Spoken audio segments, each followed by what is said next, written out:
ও বন্ধুরে বন্ধুরে, ও মাতার বাড়ি রে বাবা,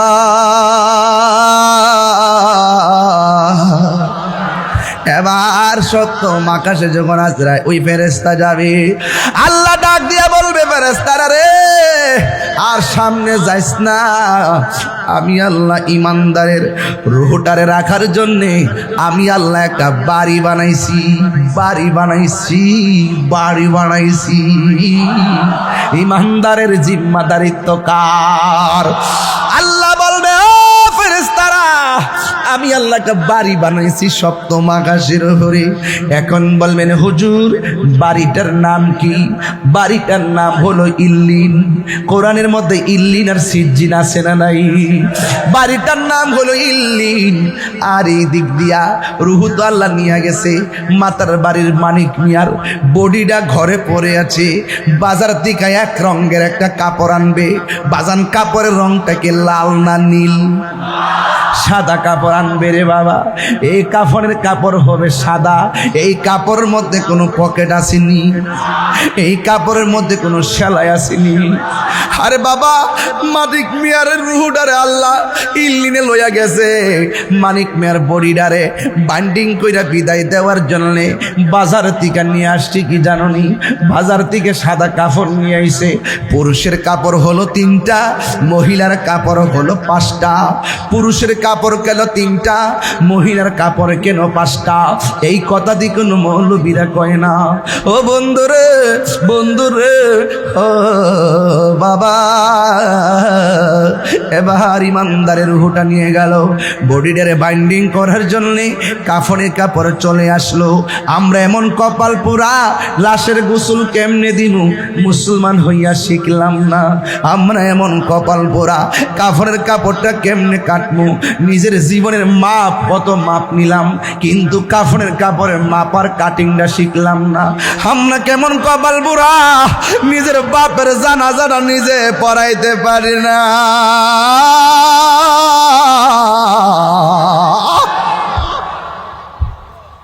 আমরার মতো কপাল পোড়া আর কেউ নাই রে। হে আমার বাবা, মসজিদের মধ্যে একটা খাট আসিনি রে বাবা। ওই খাটটা প্রতিদিন আমরা মসজিদে দেখি, একটা বার ভাবি নাই খাটের মধ্যে আমার কইরা আসল বাড়িতে লয়ে আইব। ওই খাটটা সময় মতো আমার বাড়িতে চলে যাবে। আমার বাড়িতে চতুর্দিকে কাপড় টানাইব, টানাইয়া বড়ই পাতার গরম জল করব। হাইরে কত রঙের পাতা দেখলাম, বাঁশ পাতা, তাল পাতা, কত পাতা দেখলাম। বড়ই পাতার গরম জল দিয়া কেন গোসল দেওয়াই, এই কথা দিয়ে কোনো মৌলবীরা কয় না। হাইরে এবার গরম জল করে সাবান দিয়া দৌত করে, আঙ্গুলগুলা খিলাল করে। যদি একটা বার সময় পান মাতার বাড়ির বাবা, কেউ যদি মারা যায় গোসলের ভিতরে ঢুকবেন, ডুইকা ডুইকা গোসল না করানো অসুবিধা নাই, শুধুমাত্র তাকাইয়া তাকাইয়া দেখবেন মানিক মিয়া দোকানে চা খাইছে, মানিক মিয়া রিক্সা চালাইছে, মানিক মিয়া চাকরি করছে, মানিক মিয়া নামাজ পড়ছে। এই মানিক মিয়ার দেহ থেকে রুটা যখন বার হইয়া গেছে গো, এই গোসলখানায় গিয়া ডুইকা দেখবেন মানিক মিয়া এইভাবে পয়দা রইছে, এইভাবে সোজা হইয়া পয়রা রয়েছে। হাত লড়াইতে পারে না, পা লড়াইতে পারে না, টুট লড়াইতে পারে না। একটা বার গোসলখানায় যাইয়া দেখবেন মানুষটা কেমনে তরতাজা হইয়া পয়রা রয়েছে, ডান কাত দিকে বাম হইতে যাইতে পারে না। ও চট্টগ্রামের বাবা, আগ্রাবাদের বাবা, মাতার বাড়ির বাবা, দুনিয়া অহংকারের জায়গা নয়। মইরা গেলে বাজারে বুঝবেন দেহটার কোনো দাম নাই। ও বন্ধুরে, গরম পানি দিয়া জল করতেছে, বেশি গরম পানি দেয় না, বেশি ঠান্ডা পানিও দেয় না, কত মায়া। এই কথা আমি প্রায় মাহফিলের মধ্যে বলি। বেশি গরম পানি দেয় না, বেশি ঠান্ডা পানিও দেয় না, কত মায়া। আবার জুড়েও টিপ দেয় না, কত মায়া। আবার শুয়া মমবাতিকে বসাইয়া পেটের মধ্যে চাপ দিয়া পায়খানা বের হলে টিস্যু দিয়া পরিষ্কার করে, এমনি কাহারো পায়খানার মধ্যে কেউ ধরে না। ওই মুহূর্তে গোসল দেওয়ার সময় মলমূত্র যখন বের হয়, পেটের মধ্যে চাপ দিলে যখন পায়খানা বের হয় টিস্যু দিয়া পরিষ্কার করে দেয়। কত মায়া, মায়া রে মায়া, কত মায়া। এমনি আমরা কাদের মধ্যে বেশি ভার লই না, অথচ লাশটাকে নেওয়ার জন্যে কত মানুষ কাঁধে লইয়া তারে বিদায় দিতে হয়। কাদের মধ্যে অনেক ভার লাগে, কিছু মনে লই না। কত মায়া, মায়া রে মায়া। জানাজার মাঠের মধ্যে লইয়া, জানাজার মাঠের মধ্যে লইয়া, আল্লাহু আকবার, জানাজার মাঠের মধ্যে লইয়া একটা মানুষ লাশের পাশে দাঁড়ায়, দাঁড়ায় কয়, আমার ভাই আপনাদের সঙ্গে চলছে, চলার পথে যদি বলবি আর দেবী কইরা থেকে আল্লাহর হস্তে মাফ করে দিবেন। লাশটা এক সেকেন্ড লড়তে পারে না। আমি প্রশ্ন রাখতে চাই, যুবক, আমার লাশটার পাশে রাখা আরেকজনে ক্ষমা চাইব কেন? দুনিয়াতে থাকা অবস্থায় কি আমরা একজন আরেকজনের কাছে মাফ চাইতে পারি না?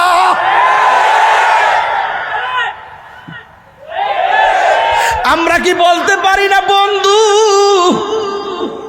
তুমি অনেক কষ্ট দিছি, আব্বা আপনার অনেক কষ্ট দিছি,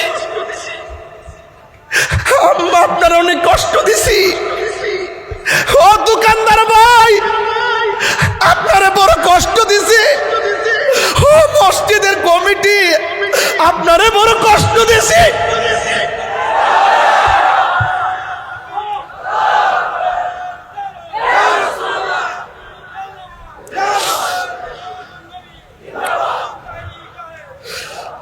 আমরা কি বলতে পারি না, ভাই রে,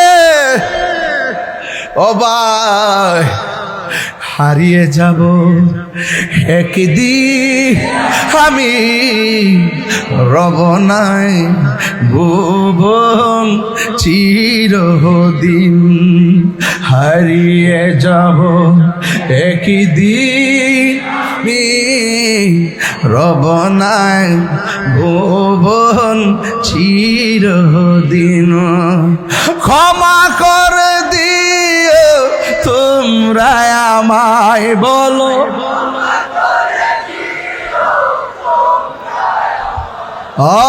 ভুল করে তাকি যদি কোনো দিন হারিয়ে যাব আর বনায় ভুবন চিরদিন। বাঁশি বাগানে, বাঁশে যারা আছে, এই বাঁশ যারা আছে, বাঁশি বাগানে বা গুরুস্থানে হয়তো দিবে মোরে খবর,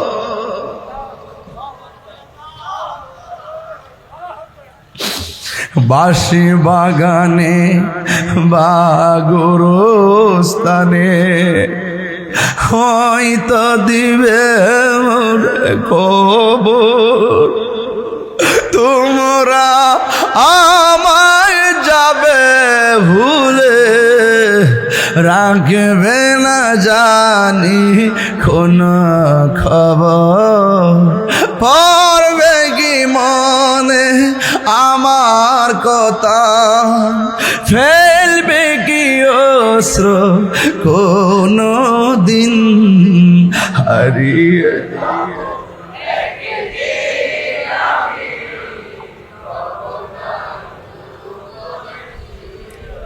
দিন হারিয়ে যাও রব নাই ভুবন চির। ক্ষমা করে দিও তোমরা আমায়, বলো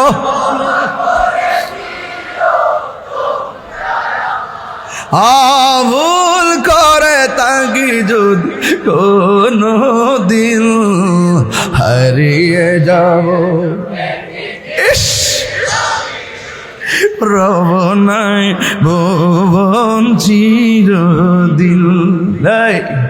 এ কাদের মধ্যে লাশ নিয়ে গুরুস্থানে যাই রে, দুইজন কবরের নামে কি নামে না, দেশ না রে হাতে দে, কত মায়া কত মায়া, মাটির মধ্যে টাপ মাইরা ফালায় না, ব্যথা লাগবে কত মায়া। আমার নবী আপনার নবী বলেন, মৃত মানুষের সঙ্গে এমন জোর করে প্রহার করা যাবে না যে তারা ব্যথা পাবে। আর আমি কোন দেশে বাস করলাম, কবরের দিকে লাশ তুইল্লা গায়ের মধ্যে আগুন ধরাইয়া দে, এমন মানুষ সমাজে বাইরিয়া গেছে। কথা বলেন ঠিক কিনা? সোহাগ HD মিডিয়া, সত্য প্রচারে আপোষহীন। আকর্ষণের আগমন, সবাই বলে আলহামদুলিল্লাহ, বলে আলহামদুলিল্লাহ, বলে মারহাবা। বড় পীর আব্দুল কাদের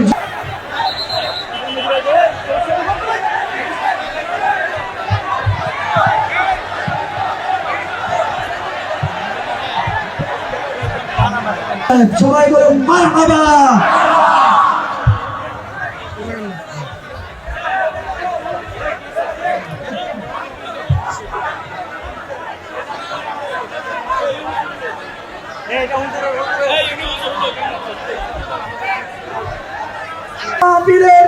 সম্মানিত প্রধান আকর্ষণ হুজুর আল্লামা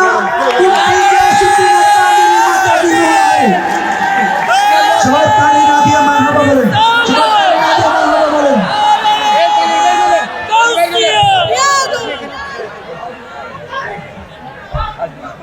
ছবি নিয়ে তায়েফের কাফেরেরা চিনল না আলো, দুষ্ট ছেলেদের পিছু দিল লেলিয়ে, পাথরের আঘাতে ক্ষত বিক্ষত হয়ে সারা শরীর থেকে রক্ত ঝরে। হে রাসূল, তোমাকে ভুলে আমি কেমন করে, আল্লাহুম্মা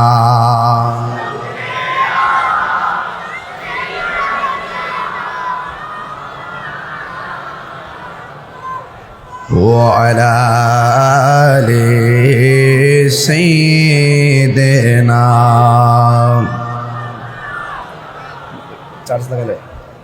মুআজ্জাজ সুয়া মুকাররম ও মুবাল্লিগিন উলামায়ে কিরাম এবং গ্রামের এলাকার শহরের অনেক গণ্যমান্য ব্যক্তিবর্গ বসা। আমি চট্টগ্রামে এসেছিলাম 6 দিনের সফরে। আজ হলো আমার শেষ দিন। এখান থেকে প্রোগ্রাম করে আমি সোজা গাজীপুরে চলে যাব, ঢাকা গাজীপুরে। তা আমি এই মাসের মধ্যে চট্টগ্রামে প্রায় 12টা মাহফিল করেছি। এবারে শুধুমাত্র একটু বেশি মাহফিল দিয়েছি, আর মাহফিলগুলো একসাথে দিয়েছি, কারণ আমার ব্রাহ্মণবাড়িয়া থেকে আসতে অনেক সময় লাগে। এই জন্য এসে একসাথে 5 দিনে প্রায় 6-7টি প্রোগ্রাম করেছি।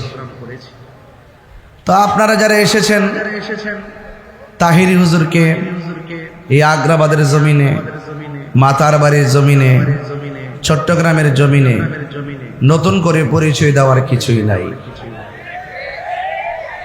আজকে এইদিকে আমি কখনো যদিও না আসি, ছোট্ট বাচ্চা দেখে এই তাহির হুজুর জায়গা, এই ছোট বাচ্চা যেহেতু আমার চিন্না ফলাইছে, তাহলে হায়াতে বেঁচে থাকলে তাহির হুজুরের লাইফটা আরো স্ট্রং, ঠিক না? এমন কত লোক সামনে দেয় যা বাচ্চা কাচ্চা চিনে না, যারা কখনো দেখে না এই বাচ্চা কাচ্চারাও আমাকে চিনে। তো সুতরাং তাদের জন্য আমার অনেক দোয়া। তবে আমার স্বভাবগত জায়গা থেকে আপনারা জানেন আমি হক কথা বলতে কাউকে পরোয়া করে কথা বলি না।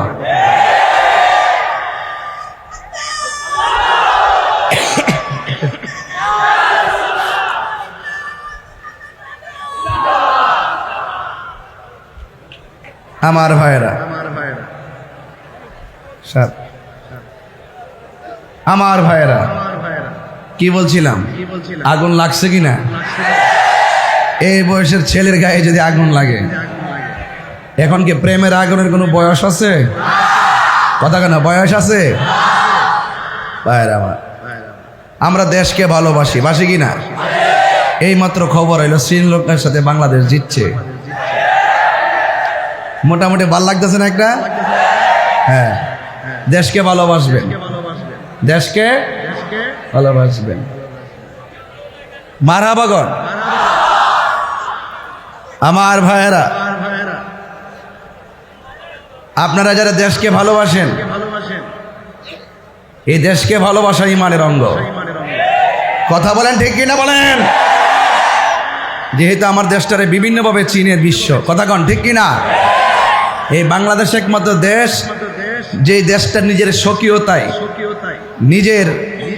নিজের স্বকীয়তায়, নিজের সার্বভৌমত্বকে অন্যান্য রাষ্ট্রের সাথে মানে আমাদের সার্বভৌমত্বের বিসর্জন না দিয়ে এই দেশটাকে আলাদাভাবে প্রেজেন্টেশন করার স্বপ্ন সবাই দেখে। কথা বলেন ঠিক কিনা? এই জন্য আমরা নিজের পায়ে দাঁড়াইতে চাই, চাই কি চাই না?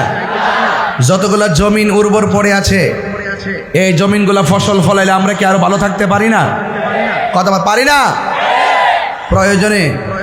প্রয়োজনে আমরা রিক্সা চালাবো, প্রয়োজনে আমরা অটো চালাবো, প্রয়োজনে নৌকা চালাবো, কারেন্টের জাল নদীতে রেখে মাছ ধরবো। এটার মধ্যে কোনো লজ্জা? একজন আমার বলতেছে, হুজুর আপনার যদি এই মুহূর্তে ওয়াজ বন্ধ হয়ে যায় আপনি কি করবেন? আমি কইলাম আমি সিএনজি চালামো।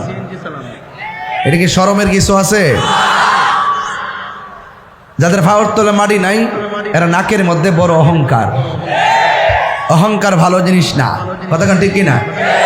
আল্লাহ কাউরে এমপি বানাবে, মন্ত্রী বানাবে, এটা আমার হিংসা করে লাভ আছে?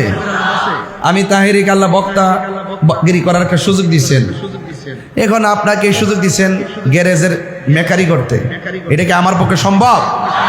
এই জন্য এই জায়গাতে আপনি আমার বস। এই জন্য পৃথিবী কেউ না কেউর কাছে ধরা, শিল যত পাকোয়াস করে চুল কাটক না কেন, বলুন নিজের মাথা কি নিজের চুল কাটতে পারে? আরেকজনের কাছে যাওয়া লাগে না বাবা, লাগে না? লাগে। শিল কি নিজের চুল নিজে কাটতে পারে? হ্যাঁ, এমনি দিলে এমনি দেবো গা।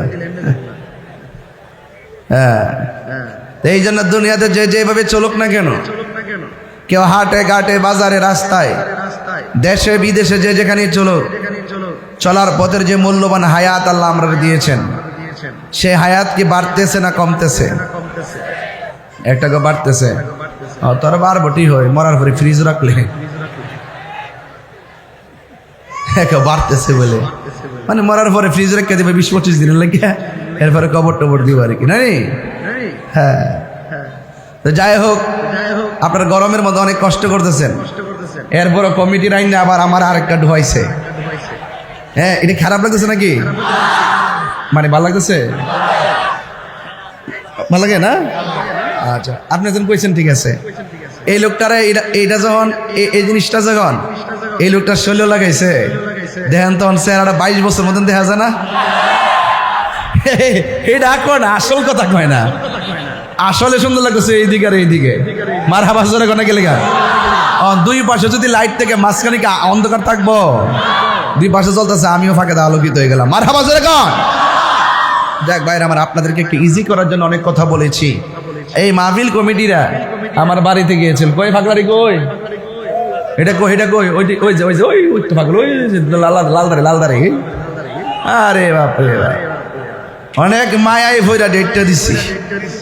মাহা লেতু ভাই না, অনেক মায়া কইরা ডেটটা দিচ্ছি। আলহামদুলিল্লাহ, আল্লাহ কাছে লাখ শুকরিয়া, এই পর্যন্ত বৃষ্টি আসে নাই। কথা বলেন ঠিক কিনা বলেন? ইজ্জতের মালিক কেডা? বৃষ্টি বন্ধ রাখছে কে? একটু পরে বৃষ্টি নামলে কি অসুবিধা হইব? আমরা সুন্নিরা বৃষ্টি ঝড় তুফান কোনো বাধা আমাদেরকে আটকে রাখতে পারবে না, ঠিক কিনা বলুন?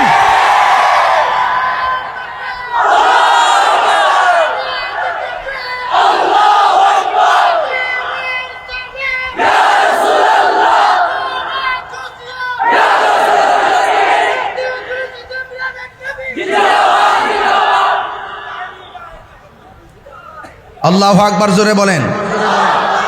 বলেন ওয়াজের বিষয় কি?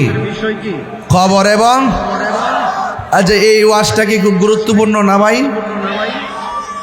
এই যে সামিয়ানা লাগাইছেন, কবর ভিতরে কিন্তু এক শ্রেণীর মানুষ পড়ে আছে। ইচ্ছে করলে আমি আপনি এখান থেকে হায়াতে বেঁচে থাকলে বাড়িতে যাব, কবরে যারা শুয়ে রয়েছে তারা কি আর আসতে পারছে? ওখানে গেলে কি আর ফিরে আসা যায়? ভাই আপনি 4টা মনিটর দিচ্ছে, সাউন্ড একটু তুইলা দেন যেন একটু দূর থেকে কথা বলতে পারি। আমার ভাইয়েরা, এই কবর কি আসল ঘর না নকল ঘর? আরো জোরে, আসল ঘর না নকল ঘর? এই জন্য আসল ঘরে যাওয়ার আগে আল্লাহকে চিনার দরকার আছে না নাই? আমার ভাইয়েরা, আল্লাহ রাব্বুল আলামিন কোরআনে বলেছেন, কুল্লু নাফসিন যায়িকাতুল মাউত, প্রত্যেক প্রাণীকে মৃত্যুর স্বাদ গ্রহণ করতে, কেউ আগে, কেউ দিনে, কেউ দেশে, কেউ বলেন হায়াতের মালিককে। ওয়ামা তাদরি নাফসুন বিআইয়ি আরদিন তামুত। আল্লাহ বলে, বান্দারি তুমি জানো না কোন জায়গায় তোমার মরণ হবে। এই আর্জেন্টিনা, এই কি কই যাস?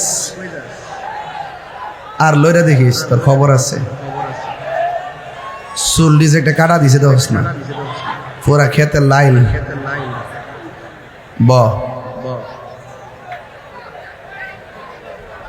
আল্লাহু আকবার কোন।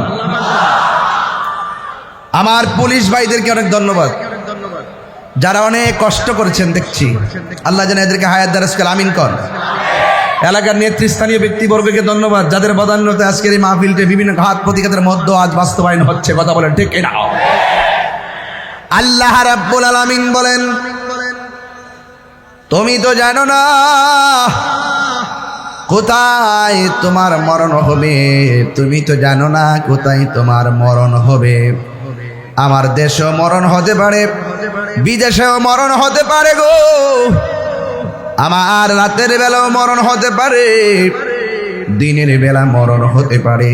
এই মুহূর্তে আমাদের কাছে আজরাইল আসতে পারে কি পারে না? আল্লাহ রাব্বুল আলামিন বলেন, বান্দারে এই মরণ বড় কঠিন। আল্লাহ বলে, বান্দা তোর ভিতরে প্রাণ ছিল না, ছিলি একটা জড়দেহের মতন। আমি আল্লাহ তোর ভিতরে প্রাণ দিয়েছি, যাওয়ার পরে তুই জীবের মধ্যে অন্তর্ভুক্ত হয়ে গেলি। আপনারা জবান খুলে বলেন, আমাদের নির্জীব শরীরটাকে সজীব বানাইছে কে? প্রাণহীন দেহটারে প্রাণ দিয়েছে কে? আল্লাহ রাব্বুল আলামিন বলেন, কাইফা তাকফুরুনা বিল্লাহি ওয়া কুনতুম আমওয়াতান ফাআহইয়াকুম সুম্মা ইউমীতুকুম সুম্মা ইউহয়ীকুম সুম্মা ইলাইহি তুরজাউন। আল্লাহ রাব্বুল আলামিন বলে, বান্দা তুমি তো জানো না গো, তুমি আমি আল্লাহর কোন কোন নিয়ামতকে অস্বীকার করবা। তুমি ছিলে নিষ্প্রাণ, আমি আল্লাহ তোমারে প্রাণ দিয়েছি। প্রাণ দেওয়ার পরে আগ্রাবাদে কেউ কাউন্সিলর হয়ে গেল, মাতার বাড়িতে কেউ কাউন্সিলর হয়ে গেল, আবার কেউ মন্ত্রী হয়ে গেল, এমপি হয়ে গেল, কেউ তাহিরির মতন বক্তা হয়ে গেল, কেউ বিল্ডিং ঘরের মালিক, কেউ টিনের ঘরের মালিক। আল্লাহ কয়, বান্দা আমি আল্লাহ তোরে প্রাণ দেওয়ার পর তোরে আল্লাহ তোরে আমি সম্পদের মালিক বানাইছি, তোরে আমি আল্লাহ বিভিন্ন পদের মালিক বানাইছি, আমি আল্লাহ তোর সব একটা থাবা মেরে শেষ করে দিব। ওই থাবার নাম হলো মৃত্যু, মৃত্যু, মৃত্যু, মৃত্যু, মৃত্যু। আল্লাহ বলেন সম্মায়ুমিতুকুম, অতঃপর আমি আল্লাহ তোরে মৃত্যু দিয়া সব বাহাদুরি বন্ধ করে দেব। যখন আমার ঘরের সামনে আজরাইল এসে যাবে গো,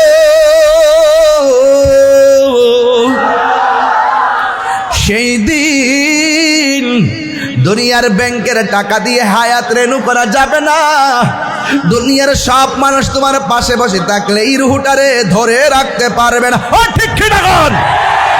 হায়াতের মালিককে আল্লাহ বলে আমি তোরে মৃত্যু দিব, মৃত্যু। আমি আল্লাহ যখন তোরে মৃত্যু দিয়ে দিব, তুই মনে করিস না তোর জীবন যাওয়ার পরে সব শেষ। না রে না, না রে না, না রে না, না রে না। আমি আল্লাহ তোরে মরণ দেওয়ার পরে কবরে আবার জীবন দিব। জীবন দেওয়ার পরে আমি আল্লাহ তোরে এমন একটা ঘাটের মধ্যে ফালামো। আমার নবী আপনার নবী বলে কবর হইল আখিরাতের প্রথম মঞ্জিল। এই কবর যার ভালো হইয়া যাবে, হাসরের ময়দান তার ভালো হয়ে যাবে। এই কবরে যে ধরা খাইয়া যাবে, পুলসিরাতের ঘাটে ধরা খাইয়া যাবে, মিজানের পাল্লাই ধরা খেয়ে যাবে, হাসরের ময়দানে ধরা খেয়ে যাবে। এই কবরটা হলো আখিরাতের প্রথম মঞ্জিল। আমার নবীর একজন সাহাবী যার নাম হলো উসমান যুন্নুরাইন রাদিয়াল্লাহু তাআলা। উসমান কে চিনেননি? যার কাছে আমার নবীর দুইটা মেয়ের বিয়ে দিয়েছেন, যার কাছে আমার নবীর দুইটা মেয়েকে বিয়ে দিয়েছেন। এর মধ্যে একটা মেয়ের নাম হলো কুলসুম, আর একটা মেয়ের নাম হলো রুকাইয়া।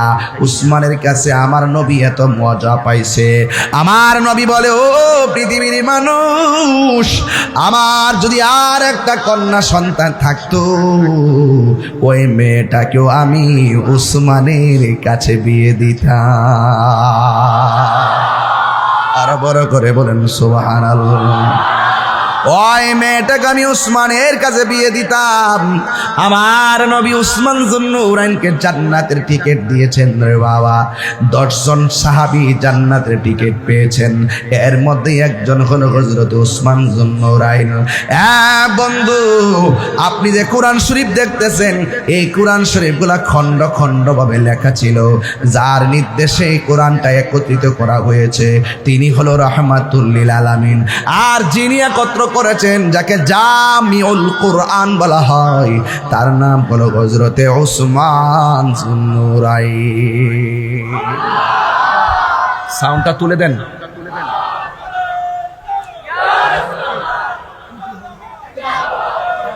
আমার ভাইয়েরা, ও আমার মাতার বাড়ির বাবা, ও আগ্রাবাদের বাবা, হালি শহরের বাবা, অক্সিজেনের বাবা,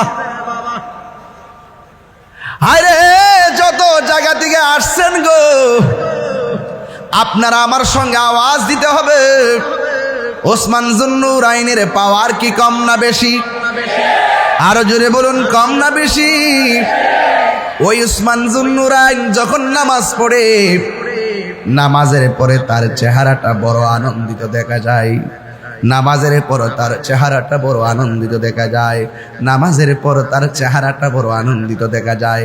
জিহাদের পরে তার চেহারাটা বড় আনন্দিত দেখা যায়। বন্ধুরে, এবার একটা জায়গায় গেলে ওসমান চোখের পানি ফালাইয়া ফালাইয়া কান্দে। ওই জায়গার নাম হলো অন্ধকার কবর, অন্ধকার কবর, অন্ধকার কবর। এবার উসমান যুন্নুরাইন রাদিয়াল্লাহু তাআলা আনহুকে প্রশ্ন করে, হে উসমান, সব জায়গায় গেলে আপনি আনন্দ থাকেন, কিন্তু কবরে গেলে আপনি কেন চোখের পানি ফালাইয়া ফালাইয়া কান্দেন? আপনি না জান্নাতের টিকিট ওয়ালা? উসমান যুন্নুরাইন বলে, ও পৃথিবীর মানুষ, যিনি আমার টিকিট দিছে তিনি আবার কায়রা নয়া যাইতে পারে রে। এই কবরে কেমন হবে আমি তো জানি না। আমার নবী বলেছেন, এই কবর হলো আখিরাতের প্রথম মঞ্জিল। জোরে জোরে কে আল্লাহু আকবার বলা যাবে না? আখিরাতের প্রথম মঞ্জিলের নাম কি? এই আওয়াজে মানি না, জুড়ে বলো নাম কি? এই ফ্যানটা আমার দিকে একটু দাও, আরেকটু দাও, ঠিক আছে। আমার যুবক ভাইয়ারা, কি ভাষায় ওয়াজ করব? একজন জান্নাতের টিকিট প্রাপ্ত ওয়ালা উসমান যদি কবরের কথা চিন্তা করে কান্না করতে পারে, আজকে আপনারা যারা মাতার বাড়ি এসেছেন, চট্টগ্রামের মানুষ, ওই কবরের চিন্তার দরকার আছে না নাই? আর বড় করে বলো, আছে না নাই? আমার নবী বলে, উম্মত, দিনে রাইতে যদি কেউ 20 বার মরণের কথা খেয়াল করে, আল্লাহ রাব্বুল আলামিন তার মরণটাকে শহীদের খাতায় লিখে দিবে। এই জন্য আমার নবী বলে, উম্মত রে, মরণটা কেমন জাননি? জীবন্ত বকরির গায়ে থেকে চামড়া তুললে যত কষ্ট হয়, এর চাইতে বেশি কষ্ট হয় আজরাইল যখন তোমার প্রাণ পাখিটারে ধরব। ও বন্ধু, বন্ধু রে, মরণ যখন তোমারে ধরে, হাড্ডিগুলা টাস টাস করে খুলে যাই, আবার আপনার রক্তগুলা পানি পানি হয়ে যায়। শুধুমাত্র তাই নয়, আপনার রগগুলো টাস টাস করে ছিঁড়ে যায়। এমন বুঝি অবস্থা আমার দাদার বাপের হইছে, এমন বুঝি অবস্থা আমার দাদারও হইছে, এমন বুঝি অবস্থা আমার বাবারও হইছে। এমন অবস্থায় বুঝি আমার আপনার জন্য অপেক্ষা করতেছে। আপনারা জবান খুলে বলেন, হায়াতের মালিককে। আহা, এই জন্য আমার যুবক, আমার নবী, আপনার নবী বলে, উম্মত, আজরাইল যখন তোমার রুহটারে ধরবে, এত অনুরোধ করবা, কিন্তু আজরাইল মানবে না। আজরাইলে বলবে, তোমার কান্নার চাইতে আমার আল্লাহর হুকুমটাই হলো আমার কাছে সব চাইতে বড়। একদিন মাটির ভেতরে হবে ঘরে মন আমার, কেন বান্ধ দালান ঘর রে মন আমার, কেন বান্ধ দালান ঘর। প্রাণ পাখি ওরে যাবে পিঞ্জর ছেড়ে, ধরা ধামে সবই রবে, তুমি যাবে চলে, ঠিক না? বন্ধু বান্ধব যত, মাতা পিতা তারা শত, হয়ে যাবে সবই তোমার পরে। মন আমার, কেন বান্ধ দালান ঘর রে মন আমার, কেন বান্ধ দালান ঘর। একদিন মাটির হবে ঘরে মন আমার, কেন বান্ধ দালান ঘর, ঠিক না? এ আব্বুরি, ও যুবক ভাইয়েরা, আমার নবী, আপনার নবী রহমাতুল লিল আলামিন বলে গো, ইমানদার ঘরে মরণটা কবে সুন্দর। আপনারা বলেন, আমরা কি ইমানদার না বেঈমান? আরো জোরে বলুন, আমরা কি ইমানদার না বেঈমান? ইমানদারের কাছে আজরাইল আসবে, ঘরের দরজার মধ্যে দাঁড়াইব, মাতার বাড়িতে দাঁড়াইয়া, দরজায় দাঁড়াইয়া ইমানদার আজরাইলে সালাম দিব। এমন সালাম আমরা চাই কি চাই না? জীবনে এমপির সালাম দিলেন, মন্ত্রীর সালাম দিলেন, জীবনে বাবার সালাম নিলেন, বন্ধুর সালাম নিলেন, আজরাইলের সালামটা সেদিন কেমন লাগবে সহজেই বোঝা যায়। আজরাইল আইসা সালাম দিয়ে কি বলবে? ও আল্লাহর বান্দা, আল্লাহ আমারে পাঠাইছে তোমার রূহটা নেওয়ার জন্য কি বলো? মাতার বাড়ি ইমানদার বলবে, আজরাইল এত দেরি করো কেন? তাড়াতাড়ি লইয়া যাও। আল্লাহর সঙ্গে আর নবীর সঙ্গে দিদারের জন্যে মনটা পাগল পাগল হইয়া রইছে। আল্লাহু আকবার।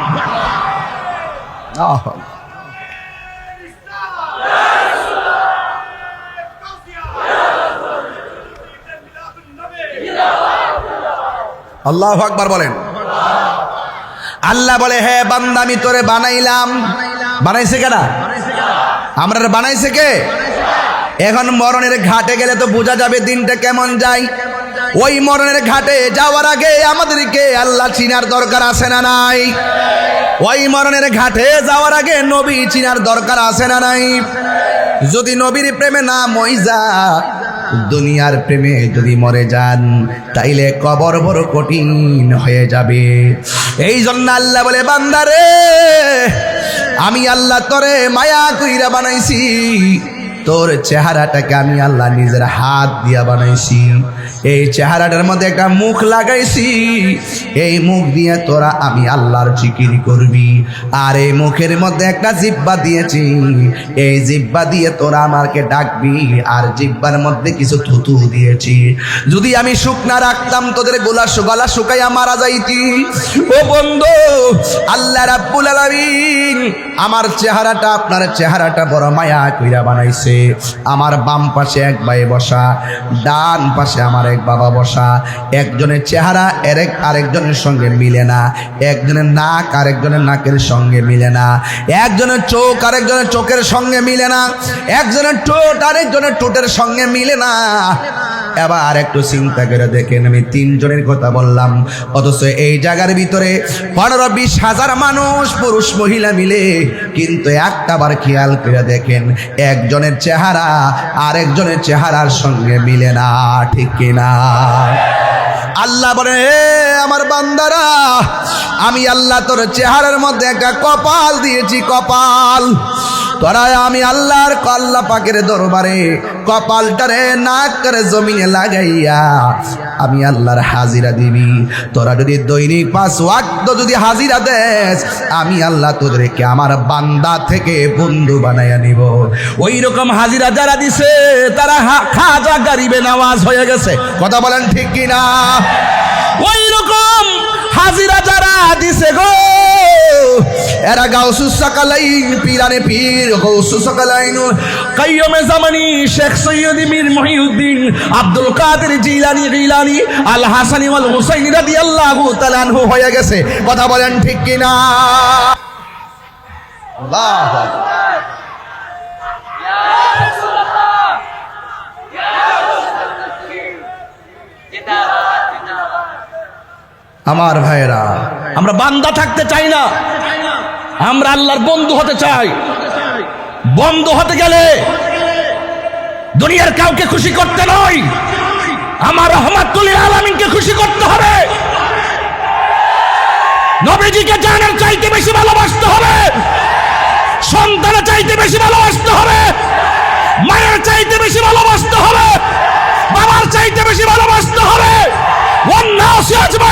সকল মানুষের চাইতে আমার নবীকে ভালোবাসতে পারলেই তুমি হয়ে যাবে আল্লাহর ওয়ালি। কথা বলেন ঠিক কিনা?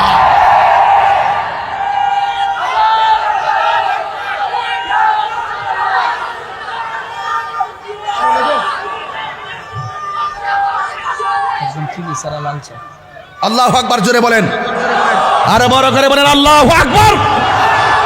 সেই নবীর প্রেম আমাদের আছে না নাই? নামাজ পড়বেন পড়ার মতো,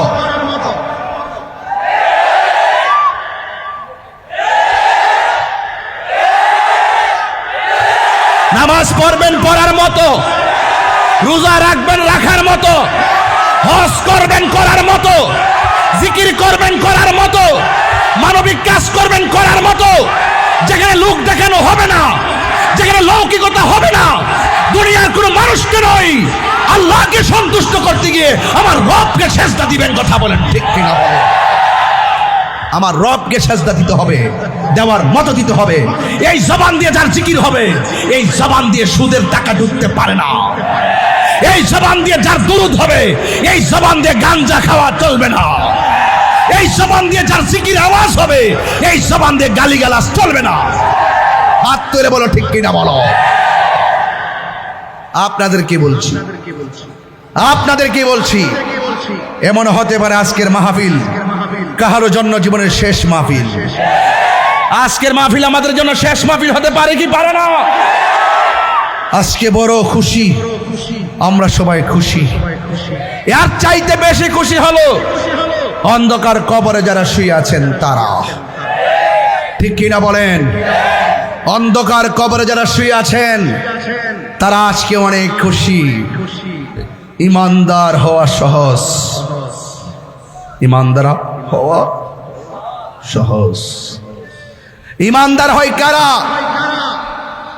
আমার রাসূল বলেন, আলা আলা ঈমান আল ঈমান লা মুহাব্বাত আলাহ। যার অন্তরে আমি নবীর মহব্বত নাই তার ঈমান নাই। যার ঈমান নাই তার নামাজের দাম নাই। যার ঈমান নাই তার রোজার দাম নাই। যার ঈমান নাই তার হজের দাম নাই। ঈমান আছে তো আল্লাহ আছে। আল্লাহ বলতেছেন, বন্ধু আপনাকে ভালোবাসলেই আমি আল্লাহকে ভালোবাসা হয়ে যাবে। সুতরাং আল্লাহ মানা নবী মানা নয়, নবী মানলেই আল্লাহ মানা হয়। কথা বলেন ঠিক না বেঠে? আমরা সুন্নিরা যারা নবী নবী করি, জশ্নে জুলুস পালন করি, এরা আমাদেরকে বেদাতের ফতোয়া দেয়। এই বেদাত এখন আর খায় না। তোমরা বেদাতের সংজ্ঞা নির্ণয় করতে ব্যর্থ হয়েছ। তোমরা বেদাতের প্রকারভেদ চিহ্নিত করতে ব্যর্থ হয়েছ। তোমরা ঢালাওভাবে বেদাত বেদাত বলে বলে সেই বেদাতে হাসানাকে নিকৃষ্টতার কাতারে নিয়ে যাওয়ার চেষ্টা যখন করেছ, তখন আমরা দলে বলে রাজপথে লক্ষ লোক মাঠে নেমে প্রমাণ করে দিয়েছি, জশ্নে জুলুস পালন করা দলিলের ব্যাপার না, এটা মহব্বতের ব্যাপার।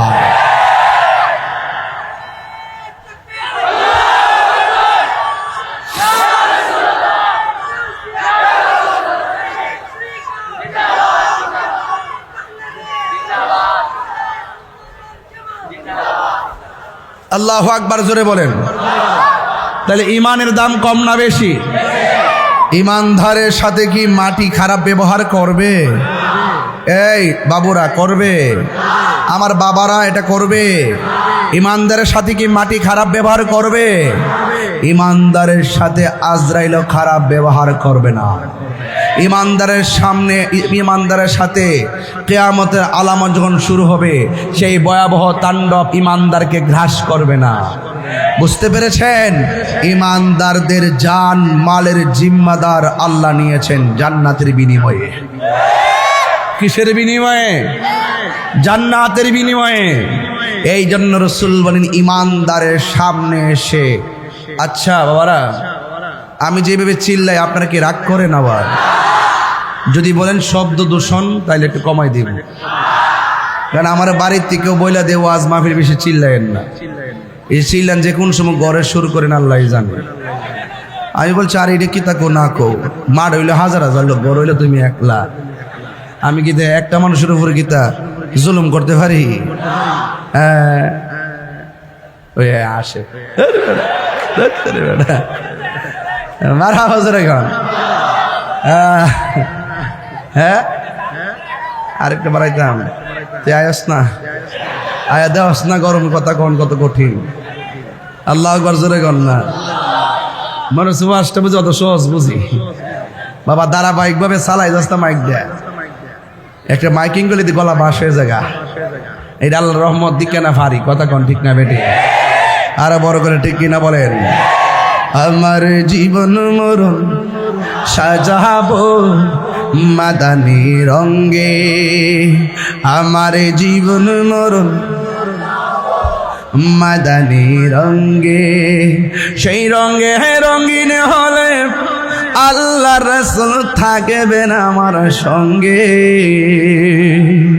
আমার জীবন মরণ সাজাবো মাদানী রঙ্গে। আল্লাহুম্মা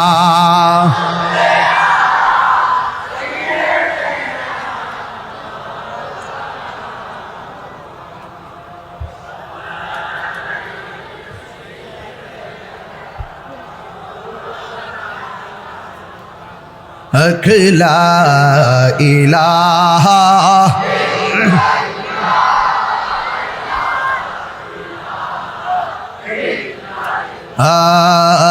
লা ইলাহা ইলাহা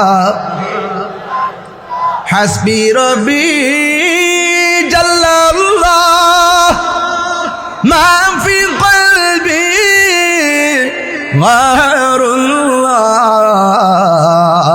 নূর মুহাম্মদ বসতে সরো লা ইলাহা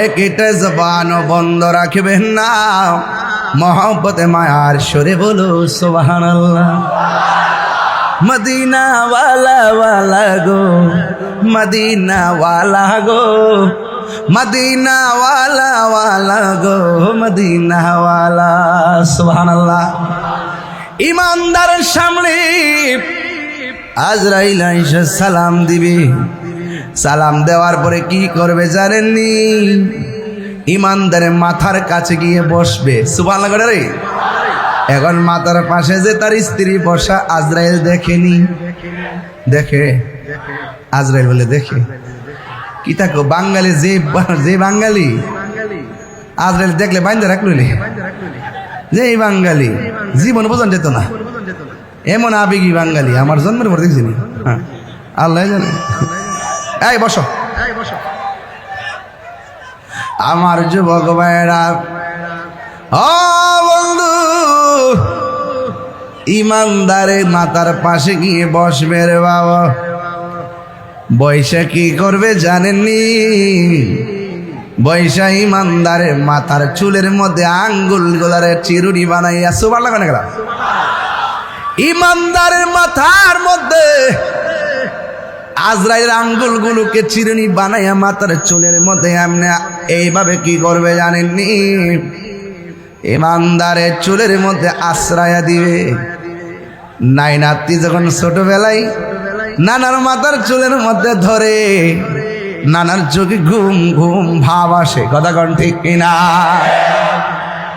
আজরাইল আইসা ইমানদারের মাথার চুলের মধ্যে চিরুনি দিয়ে আশ্রয় দিবে অথচ এই লোকটার ডান পাশে মা বসা বাম বসা বন্ধু বসা বান্ধব বসা আজরাইল যে কথা বলতেছে ঘরের মানুষের কোনো খবর আরো যেটা খবর আজ থেকে 19 বছর আগে একটা গান গাইতাম মানুষকে আমি বলে গান গাই এই জন্য এখন এগুলো সাইরা দিছি এখন 19 বছর পর 19 বছর আগে যেই গানটা গাইছি এখন আইসা এই বয়সে তারা গানের অর্থ বিছরা পাইছে এটা কোনটা জানেননি কইতাম নি রে বাবা রংমহলে থাকবার বন্ধু পালঙ্কে শুইয়া কোন সন্ধানে আজরাইল ঢুকিল আসিয়া দুয়ারে প্রহরী তৈয়া প্রবেশ করলো কে মোহনে আর কি দেখা হবে রে মাতার বাড়ি বাসি জীবনে ঠিক না আমার পাশে আমার মা আমার পাশে আমার বাবা বসা আছে রে আজরাইলে আমার মাথার চুলের মধ্যে আশ্রাইতেছে কেউ টের পায় না সবাই আমার মুখের মধ্যে পানি দেয় এই পানি আমার কণ্ঠের নিচে যায় না এত বড় ছিদ্র দিয়া পানি ঢুকে না এই দিকটা বাইরে যায় কেন আল্লাহ গো আমি তারা পানি পান করার রিজিকের দরজায় তালা মারছি যতই চেষ্টা করো কোনো লাভ হবে না জোরে জোরে কন্যা ঠিক কিনা রে বাবা আমার আল্লাহ তার রিজিকের দরজায় তালা মারছে বান্দারে 2 দিন যদি চাকরিতে না যায় বেতন কাইটা দেয় এক মাসের মধ্যে 15 দিন চাকরিতে না গেলে বেতন কাইটা দেয়, হাজিরা না দিলে। অথচ আমার আল্লাহ 5 ওয়াক্ত নামাজের হাজিরা আমরা দিছে। আমরা একদিন গেলাম না, 2 দিন গেলাম না, 3 দিন গেলাম না। দুনিয়ার মালিকানা পাইয়া 15 দিন না গেলে বেতন কাইটা দেয়, আর আমার আল্লাহর হাজিরা দিয়ে আমরা মাসের পর মাস দেই না। আল্লাহ যদি ইচ্ছা করতো রে বাবা, মাছের কাটা গলার মধ্যে লাগাইয়া আমাদের রিজিকের দরজায় তালা মারতে পারতো কি পারতো না? ওই আজরাইল মাথার চুলের মধ্যে চিরুন দিয়া সর দিব। এবার বান্দার চোখের মধ্যে একটা ঘুম ঘুম ভাব আসবে। এবার আজরাইলে কানের কাছে মুখটা লাগায় চুপি চুপি বলবে, ও আল্লাহর বান্দা, ও আল্লাহর বান্দা, আমি কিন্তু এমনি কোথাও আসি না, আমি আসছি আল্লাহ হুকুম করেছেন তোমার রুহটারে নিয়ে যাওয়ার জন্য। তুমি কি বলো? ইমানদার বলবে, আজরাইল আর দেরি কইরো না গো, আমার রুহটারে লইয়া যাও, আমি যারে দেখার জন্য পাগল, তাড়াতাড়ি রুহ নিয়ে আমার সেই ব্যবস্থা করে দাও। আজরাইলে যেই মাত্র রুহুর মধ্যে ধরব, এই মুহূর্তে আল্লাহ জান্নাতের একটা ফেরেশতারে ডাক দিয়ে বলে, ও আমার ফেরেশতা, জান্নাতের মধ্যে যা। এদিকে তাকান, জান্নাতের মধ্যে যা। জান্নাতের মধ্যে যাইয়া সাদা রঙের একটা কাফন একটা কাপড় লয়, কাপড়, এই কাপড়টা লইয়া ওই বান্দার চোখের সামনে দাঁড়াবি। কোন বান্দার ঘরের দরজার সামনে সাদা কাপড় নিয়ে দাঁড়াইয়া থাকবে, আর হাতের মধ্যে একটা আতরের বোতল থাকবে। আল্লাহ বলবে, ফেরেশতারে, আজকে এই আমার প্রেমিক বান্দার রুহটা কবজ করবে। যেই মাত্র রুহটা কবজ করবে, আজরাইলের হাত থেকে তোমার হাতে আনবা, আইনা জান্নাতের সাদা কাফন দিয়া এই রুহটারে বাইন্ডিং করবা। সুবহানাল্লাহ কন্যা গিল্লাইয়া, এই রুহটারে বাইন্ডিং কইরা তুমি আসমানের দিকে একটা উড়াল দিবা। ওই ফেরেশতা মাতার বাড়ি ঘরের দরজায় এসে দাঁড়ায় গেছে। আজরাইলে মুমিনের জান সার্জারি করতেছে, রুহটা নিতে দেরি। ওই জান্নাতের ফেরেশতা তার এই কাফনের ভিতরে রুহটা নিয়ে গেল। রুহটারে নিয়ে তিনি আসমানের দিকে উড়াল দিল। প্রথম আকাশের মধ্যে গেল, ইয়া আইয়াতুহান নাফসুল মুতমাইন্নাহ ইরজিই ইলা রাব্বিকি রাদিয়াতাম মারদিয়াহ ফাদখুলি ফি ইবাদি ওয়াদখুলি জান্নাতি। প্রথম আকাশের মধ্যে ফেরেশতা যাবে, আজ ওই ফেরেশতারা সালাম দিবে। দ্বিতীয় আসমানের মধ্যে যাওয়ার পর ফেরেশতারা জিগাইব, তোমার হাতে কি? ওই মাতার বাড়ির ইমানদারের রূহ নিয়ে আইছি। মাতার বাড়ির ইমানদারের কথা শুনতে দেরি, ফেরেশতা সালাম দিতে দেরি করবে না। তৃতীয় আকাশের মধ্যে গেল, মাতার বাড়ির ইমানদারের রূহটা দেখবে। দেখার পরে তৃতীয় আসমানের ফেরেশতা সালাম দিব, চতুর্থ আসমানের ফেরেশতা সালাম দিব, পঞ্চম আকাশের ফেরেশতা সালাম দিব, ষষ্ঠ আকাশের ফেরেশতা সালাম দিব গো। ওই শব্দ আকাশের মধ্যে যাবে, যাওয়ার পরে সালাম দিব। এবার আল্লাহ বলবে, ফেরেশতারা তোমরা সপ্তম আকাশ পাড়ি দিয়েছো, এখন বলেন হুজুর সপ্তম আকাশটা কেমন? 1 নম্বর একটা আসমান বানাইছে আমার আল্লাহ লোহা দিয়া, আর একটা আসমান বানাইছে আল্লাহ পাথর দিয়া, আর একটা আসমান বানাইছে আমার আল্লাহ স্বর্ণ দিয়া, আর একটা আসমান বানাইছে ইয়াকুত দিয়া। ও বন্ধুরে ও মাতার বাড়ি রে বাবা,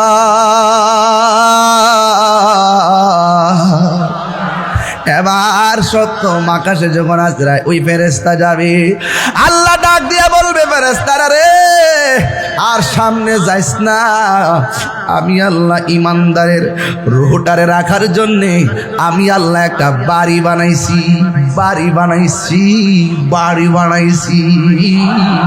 ইমানদারের জিম্মাদারিত্ব কার? আল্লাহ বলবে, ও ফেরেশতারা, আমি আল্লাহ একটা বাড়ি বানাইছি সপ্তম আকাশের উপরে। এখন বলবেন হুজুর বাড়িটার নাম কি? বাড়িটার নাম হলো ইল্লিন। কোরআনের মধ্যে ইল্লিন আর সিজ্জিন আছে না নাই? বাড়িটার নাম হলো ইল্লিন। আর এই দিক দিয়া রুহু তো আল্লাহ নিয়ে গেছে। মাতার বাড়ির মানিক মিয়ার বডিটা ঘরে পড়ে আছে। বাজার থেকে এক রঙের একটা কাপড় আনবে। বাজান কাপড়ের রংটাকে লাল না নীল? সাদা কাপড় আনবে রে বাবা। এই কাফনের কাপড় হবে সাদা। এই কাপড়ের মধ্যে কোনো পকেট আসেনি, এই কাপড়ের মধ্যে কোনো সেলাই আসেনি। আরে বাবা মানিক মিয়ার রুহুডারে আল্লাহ ইল্লিনে লইয়া গেছে। মানিক মিয়ার বডিডারে বাইন্ডিং কইরা বিদায় দেওয়ার জন্য বাজার থেকে নিয়ে আসছি কি জাননি? বাজার থেকে সাদা কাপড় নিয়ে আইছে। পুরুষের কাপড় হলো 3টা, মহিলার কাপড় হলো 5টা। পুরুষের কাপড় কেন 3টা, মহিলার কাপড় কেন 5টা? এই কথা দিয়ে কোনো মৌলবীরা কয় না। ও বন্ধুরে, বন্ধুরে, ও বাবা, এবার ইমানদারের রুহুটা নিয়ে গেল। বডিটারে বাইন্ডিং করার জন্যে কাফনের কাপড় চলে আসলো। আমরা এমন কপাল পোড়া, লাশের গোসল কেমনে দিমু মুসলমান হইয়া শিখলাম না। আমরা এমন কপাল পোড়া, কাফনের কাপড়টা কেমনে কাটমু? নিজের জীবনের মাপ কত মাপ নিলাম, কিন্তু কাফনের কাপড়ের মাপ আর কাটিংটা শিখলাম না। আমরা কেমন কপাল পোড়া, নিজের বাপের জানাজাটা নিজে পড়াইতে পারি না।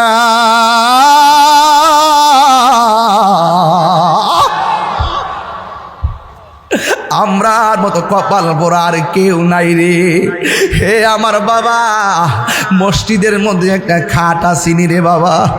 ওই খাটটা প্রতিদিন আমরা মসজিদে দেখি। একটা বার ভাবি নাই খাটের মধ্যে আমার কইরা আসল বাড়িতে লই আইব। ওই খাটটা সময় মতো আমার বাড়িতে চলে যাবে। আমার বাড়িতে চতুর্দিকে কাপড় টানাইব, টানাইয়া বড়ই পাতার গরম জল করব। হাইরে কত রঙের পাতা দেখলাম, বাঁশ পাতা, তাল পাতা, কত পাতা দেখলাম। বড়ই পাতার গরম জল দিয়া কেন গোসল দেওয়াই? এই কথা দিয়ে কোনো মৌলবীরা কয় না। হাইরে এবার গরম জল করে সাবান দিয়া দৌত করে, আঙ্গুলগুলা খিলাল করে। যদি একটা বার সময় পান রে মাতার বাড়ির বাবা, কেউ যদি মারা যায় গোসলের ভিতরে ডুববেন। ডুইকা ডুইকা গোসল না করানো অসুবিধা নাই, শুধুমাত্র তাকাইয়া তাকাইয়া দেখবেন মানিক মিয়া দোকানে চা খাইছে, মানিক মিয়া রিক্সা চালাইছে, মানিক মিয়া চাকরি করছে, মানিক মিয়া নামাজ পড়ছে। এই মানিক মিয়ার দেহ থেকে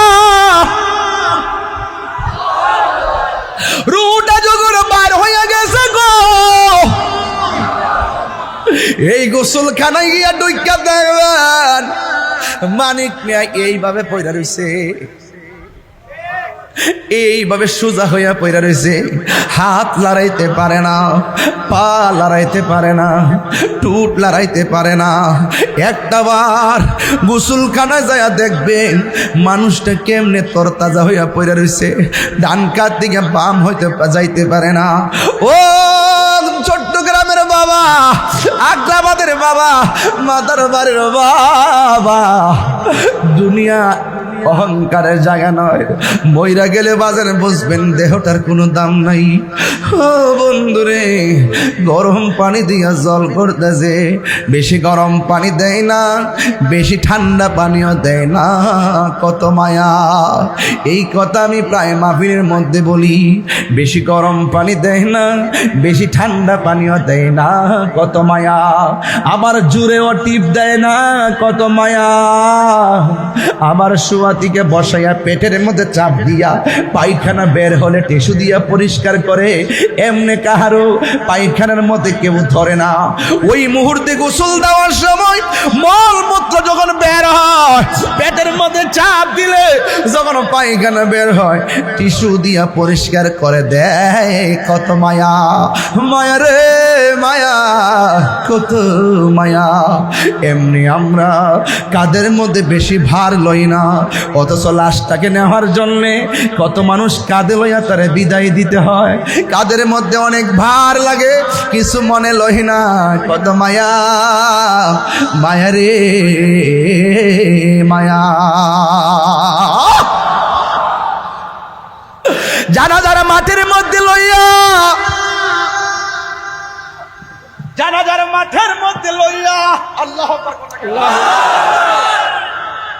মাঠের মধ্যে লইয়া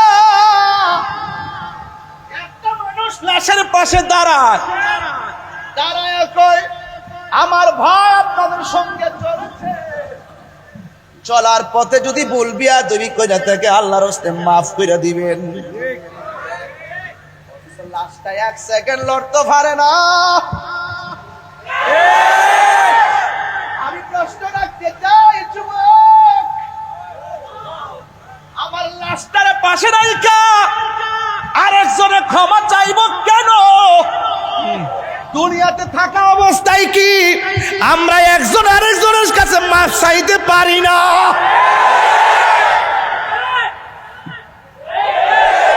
আমরা কি বলতে পারি না, বন্ধু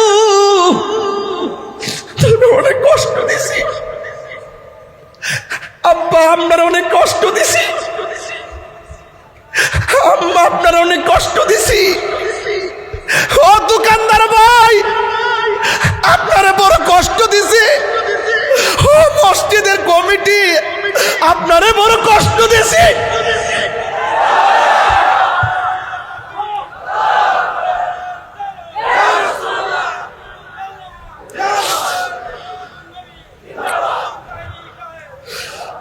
আমরা কি বলতে পারি না ভাই রে, ও ভাই হারিয়ে যাব একদিন আমি, রব নাই ভুবন চিরদিন, হারিয়ে যাব একদিন আমি, রব নাই ভুবন চিরদিন, ক্ষমা করে দিও তোমরা আমায়, বলো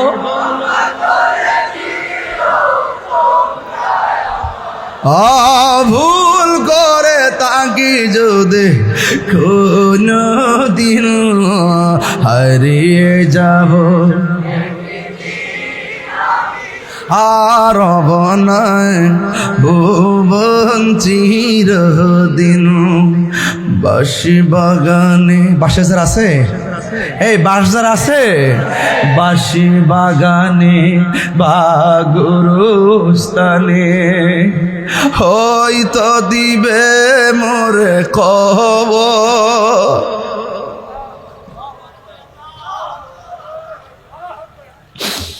বাঁশি বাগানে বা গুরুস্থানে হয়তো দিবে মোরে খবর, তোমরা আমায় যাবে ভুলে, রাখবে না জানি কোন খবর, পড়বে কি মনে আমার কথা, ফেলবে কি অস্ত্র কোনো দিন হারিয়ে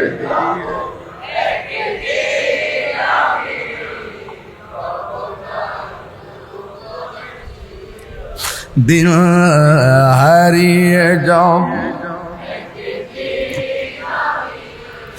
রব নাই ভুবন চির, ক্ষমা করে দিও তোমরা আমায়, বলো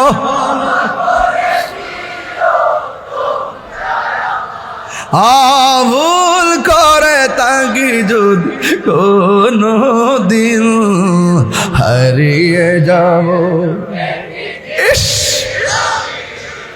রব নাই ভুবন চিরদিন।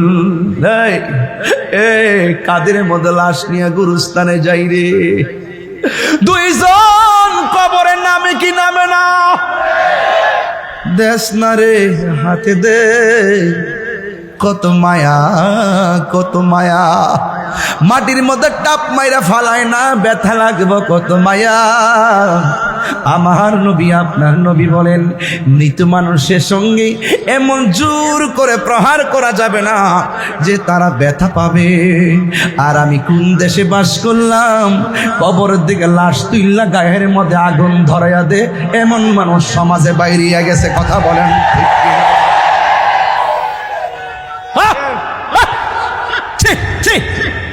ধিক্কার জানাই সেই ব্যবস্থাপনাকে। কথা বলেন ঠিক কিনা? ধিক্কার জানাই তাদের আদর্শকে। ঠিক কিনা? ধিক্কার জানাই তাদের চেতনাকে। ঠিক কিনা? ধিক্কার জানাই তাদের অমানবিকতাকে। কথা বলেন ঠিক কিনা? যাদের কাছে কবরের লাশ নিরাপদ না, তারা কখনো ধর্মের রিয়েল হিরো হতে পারে না।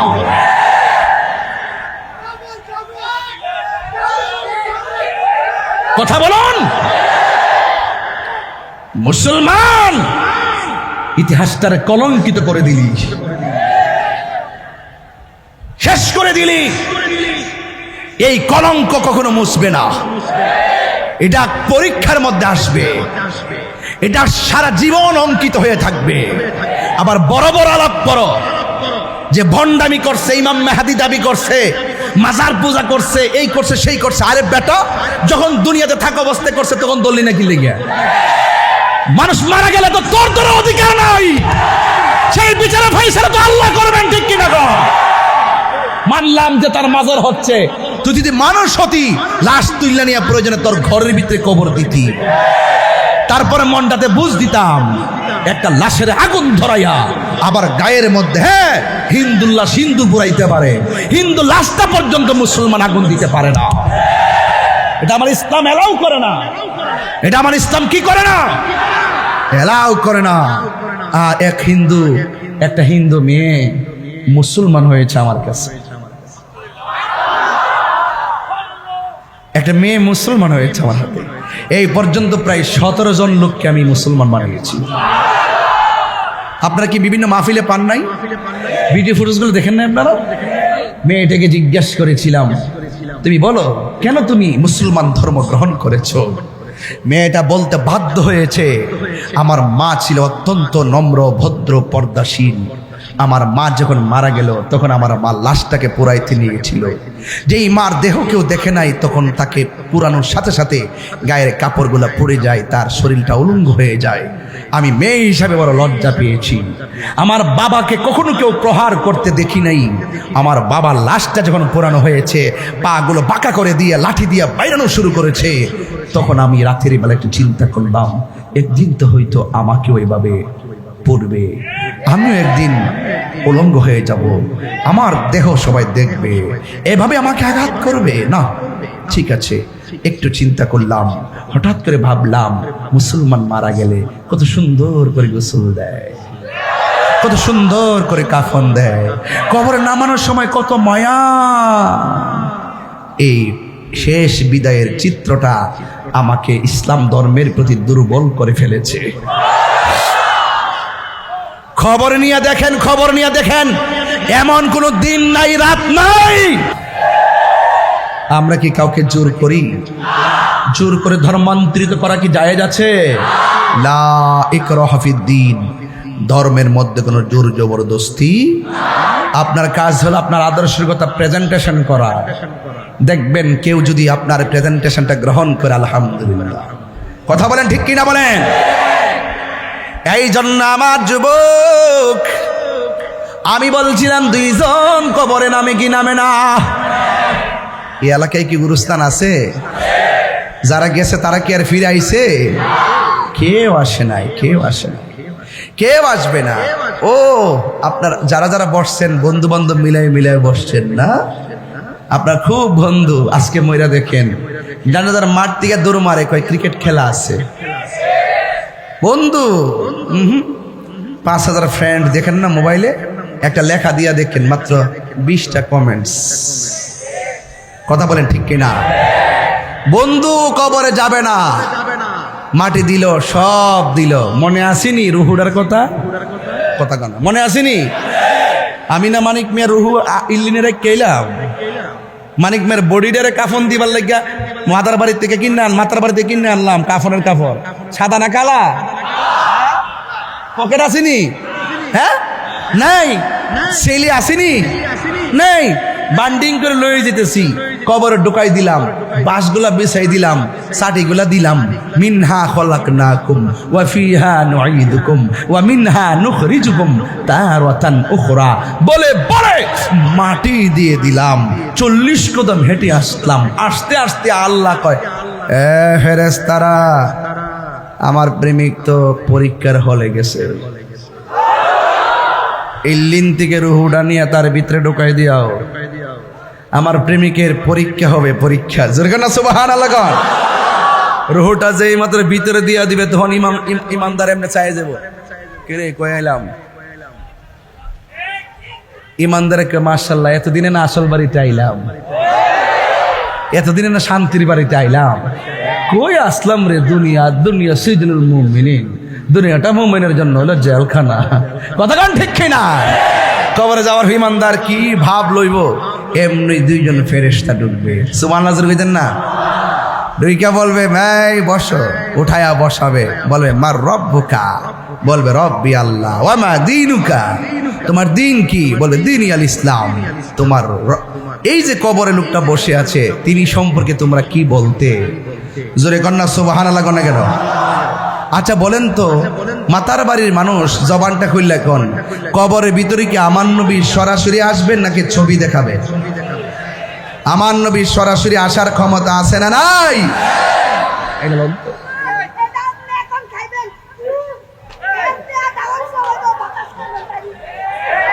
থাক থাক থাক থাক থাক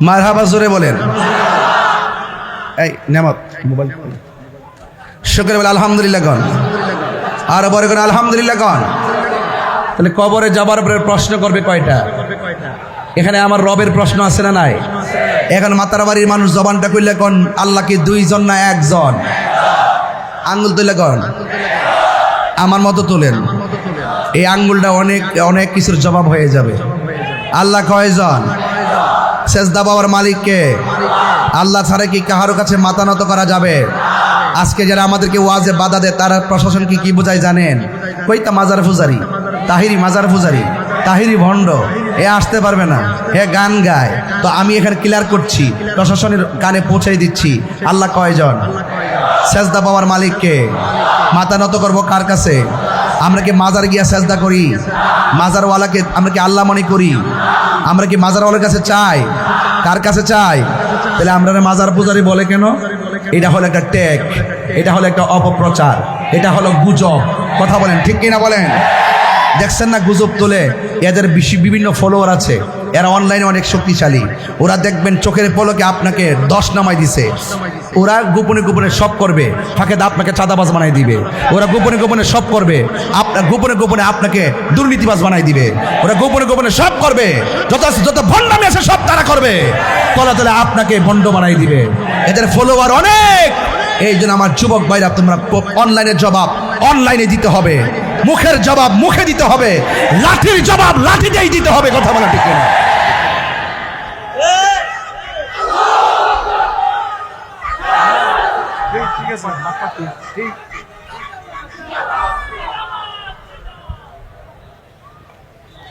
কষ্ট দিয়ে ফেলছি আপনাদেরকে আমি কিন্তু কাউকে ছাড় দিব না আমি এত ফ্রেশ কথা বলতেছি এরপর আমাকে ট্যাগ লাগায় আমি কি কোনো সময় সায়া সুবির গান গাইছি হিন্দি গান গাইছি ব্যান্ডের গান গাইছি আধুনিক গান গাইছি আমি নবী শান গাইছি শানের সামার তালে তালে জিকির করছি সামা গাওয়া জায়েজ জিকির করা জায়েজ দুরূদ পড়া জায়েজ নবী শান গাওয়া জায়েজ আতিউল্লাহ ওয়া আতিউর রাসূল ওয়া উলিল আমরি মিনকুম আল্লাহর আনুগত্য নবীর অনুসরণ আউলিয়া কেরামের অনুকরণ এই তিনটার কথা তো আল্লাহই কোরআনে বলেছেন কথা বলেন ঠিক না বেঠে ভাত খাস ভাতের লগে সানম খাস না তরকারি খাস না আমি ভাত খেয়ে নি তারপরে কথা বলবো কি রে পানি খাস না সব কথা কি বলতে হয় সব কথা বলতে হয়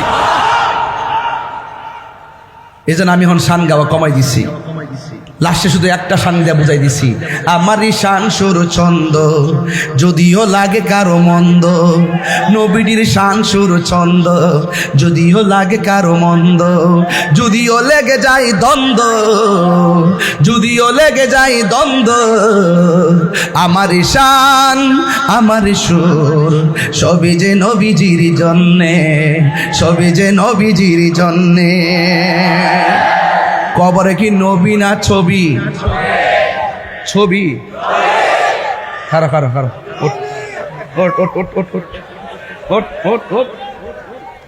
কবরে কি নবী না ছবি? হ্যাঁ, তোমার কোকিল গায় কবরে কি নবী না ছবি? নবী। বাহ, পাস করছে। ও, এটা চট্টগ্রামের মানুষ তো, এগুলো আশিকের রাসূল, কথা কন ঠিক কিনা? মদিনা বালার দেশত, আস্তে ইদি ফরে কমো, ফরে এর ঠিক করে। এই বাবা, এই আর সিলেস না, বহ। এই যে বাতাস করতেছে, বাতাস করতেছে, বসো বসো, আর দুষ্টাইম করিস না পাগলা, পাগলা দুষ্টাইম করিস না। আচ্ছা বহ। আল্লাহু আকবার জোরে কর। বাবা জান, আমি যে একটু ডানে বামে যাই, আপনারা কি রাগ করেন? আমি ডানে বামে যাই কেন? সব তো আমার বয়সের লেভেলের মানুষ বেশি, এই জন্য তাদের মাধুরীতে মিশে আমি কথা বলতেছি। এই তরুণ যোদ্ধা যদি আমার সাথে থাকে, ইনশাআল্লাহ 24 ঘন্টার ভিতরেই তো আমরা মাদক 24 কিলোমিটার মাটির নিচে ঢুকাই দিতে পারবো। পারবো কিনা বলেন? আরো যারা পারবো কিনা? এখন সবাই মিললে আকীদা ঠিক করেন। কেন বলতেছি? কারণ আছে। এত বড় দাড়ি নিয়া মাথার মধ্যে এমনি রুমাল দে, শাইখ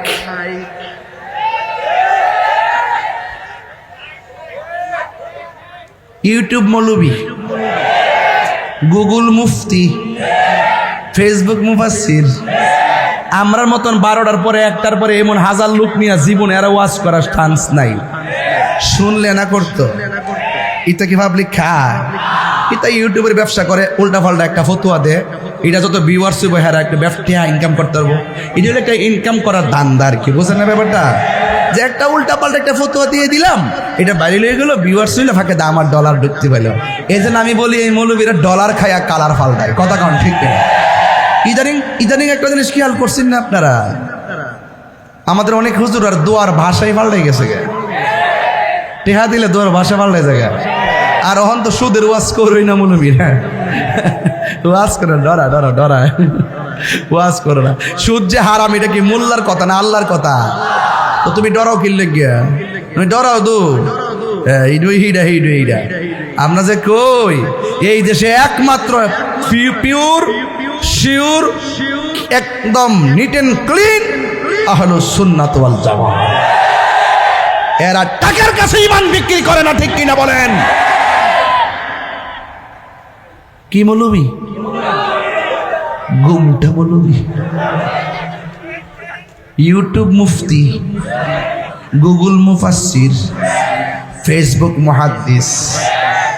উনি বলতেছে কবরে নবীর উপরে দরুদ ও সালাম পড়লে নবী শুনে না।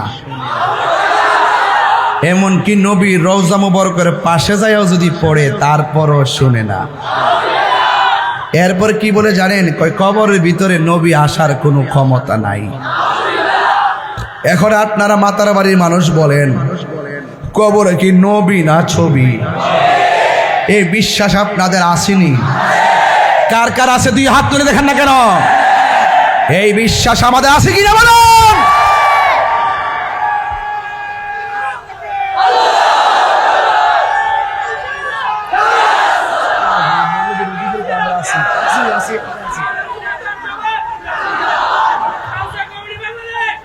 মারহাবাগন। কবরে নবী আসার ক্ষমতা আছে তো ইনশাআল্লাহ। যারা এই বিশ্বাসটা করবেন, দেখবেন মা বাপ চাইরা কবরে গেছেন, দেখবেন আমার নবী দুই হাত তুলে আপনাকে রিসিভ করবে। আরো বড় করে বলেন সুবহানাল্লাহ। এখন মাতার বাড়িতে গুরুস্থান আছে কিনা? কয় বছর আগের গুরুস্থান? কয় বছর হইব? 200 বছর। কয়শো বছর? ইতিহাস জানবেন না একটা? কবর দেওয়ার পরে 3 দিন পরে আপনার নাকটা পচে যাবে। সারা জীবন মনে করছেন ফ্যাটটা মনে ফুটটা জায়গা, ঠিক না? এই নাকটা পচে যাবে, নাকটা সর্বপ্রথম এটা নরম, পেটের ভিতর থেকে কীড়াগুলা এই নাক দিয়ে প্রথম বের হবে, পোকাগুলা বাইরে বাইরে সবাই খবর দিবে একটা দারুণ খাবার পাইছি, তাড়াতাড়ি আসো। পোকামাকড় লাইন দিয়ে কবরে ঢুকবে।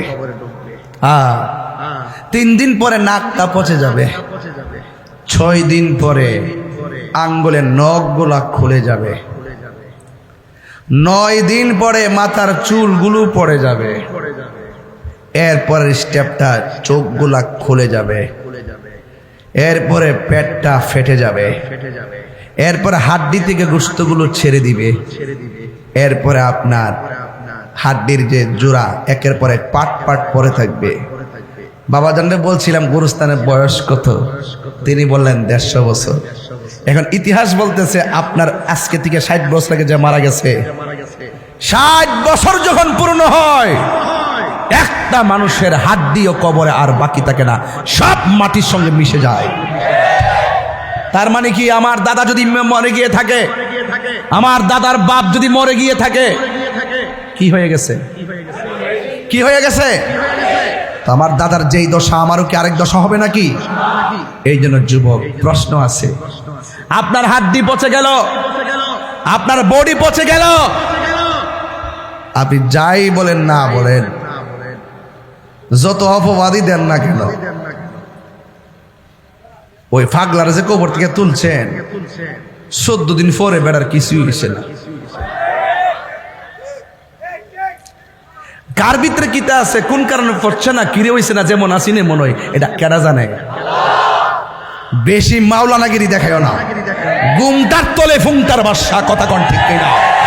নামাজ পড়লে জাহান্নামে যাবে, রোজা রাইখা জাহান্নামে যাবে, হজ কইরা জাহান্নামে যাবে, একমাত্র ভিতরে রিয়া, অহংকার আর বেনামাজি আর বেঈমানের কারণে। কথা বলেন ঠিক কিনা? বেটা তুমি কাকে কি বলতে চাইতাছো? কাকে কি বলতে চাও? আমি জানি, মনে করলাম সে ভণ্ড, যে হোক না কেন। দলিলে কি বলে, আজ থেকে প্রায় 400 বছর আগে কবর দিছে এক জায়গায়, নদী ভাঙ্গে গেছে, দেখতেছে ওই নদীর মধ্যে লাশ, যেমনে কাফন দিছে এইভাবেই রয়েছে। মাটি একজনকে খাইয়া শেষ করেলা, আবার কাহারও দেহের মধ্যে মাটি স্পর্শ করা, পোকামাকড় স্পর্শ করা আল্লাহ হারাম করে দিয়েছেন। এরও বান্দা, তুমিও বান্দা, আপনিও বান্দা, আমিও বান্দা। তো আপনি বান্দা কবরে যাওয়ার পরে পচে গেলেন, আর ওই বান্দা এখনো 750 বছর পরও ওই কবরে জিন্দা কিভাবে? তার দেহের মধ্যে পচন ধরে নেই কেন? তিনি বলছেন, আমার জীবনটাকে মোস্তফার কদমে কুরবান করে দিয়েছি। একটা হলো বান্দা আর একটা হলো বন্ধু। বান্দা আর বন্ধু এক জিনিস। এবার আসেন দলিলে কি বলে। দলিলে কি বলে? এই কবরে 100 বছর, 500 বছর, 1000 বছর মানুষ পড়ে থাকবে। এমন একটা সময় আসবে যেই সময়ের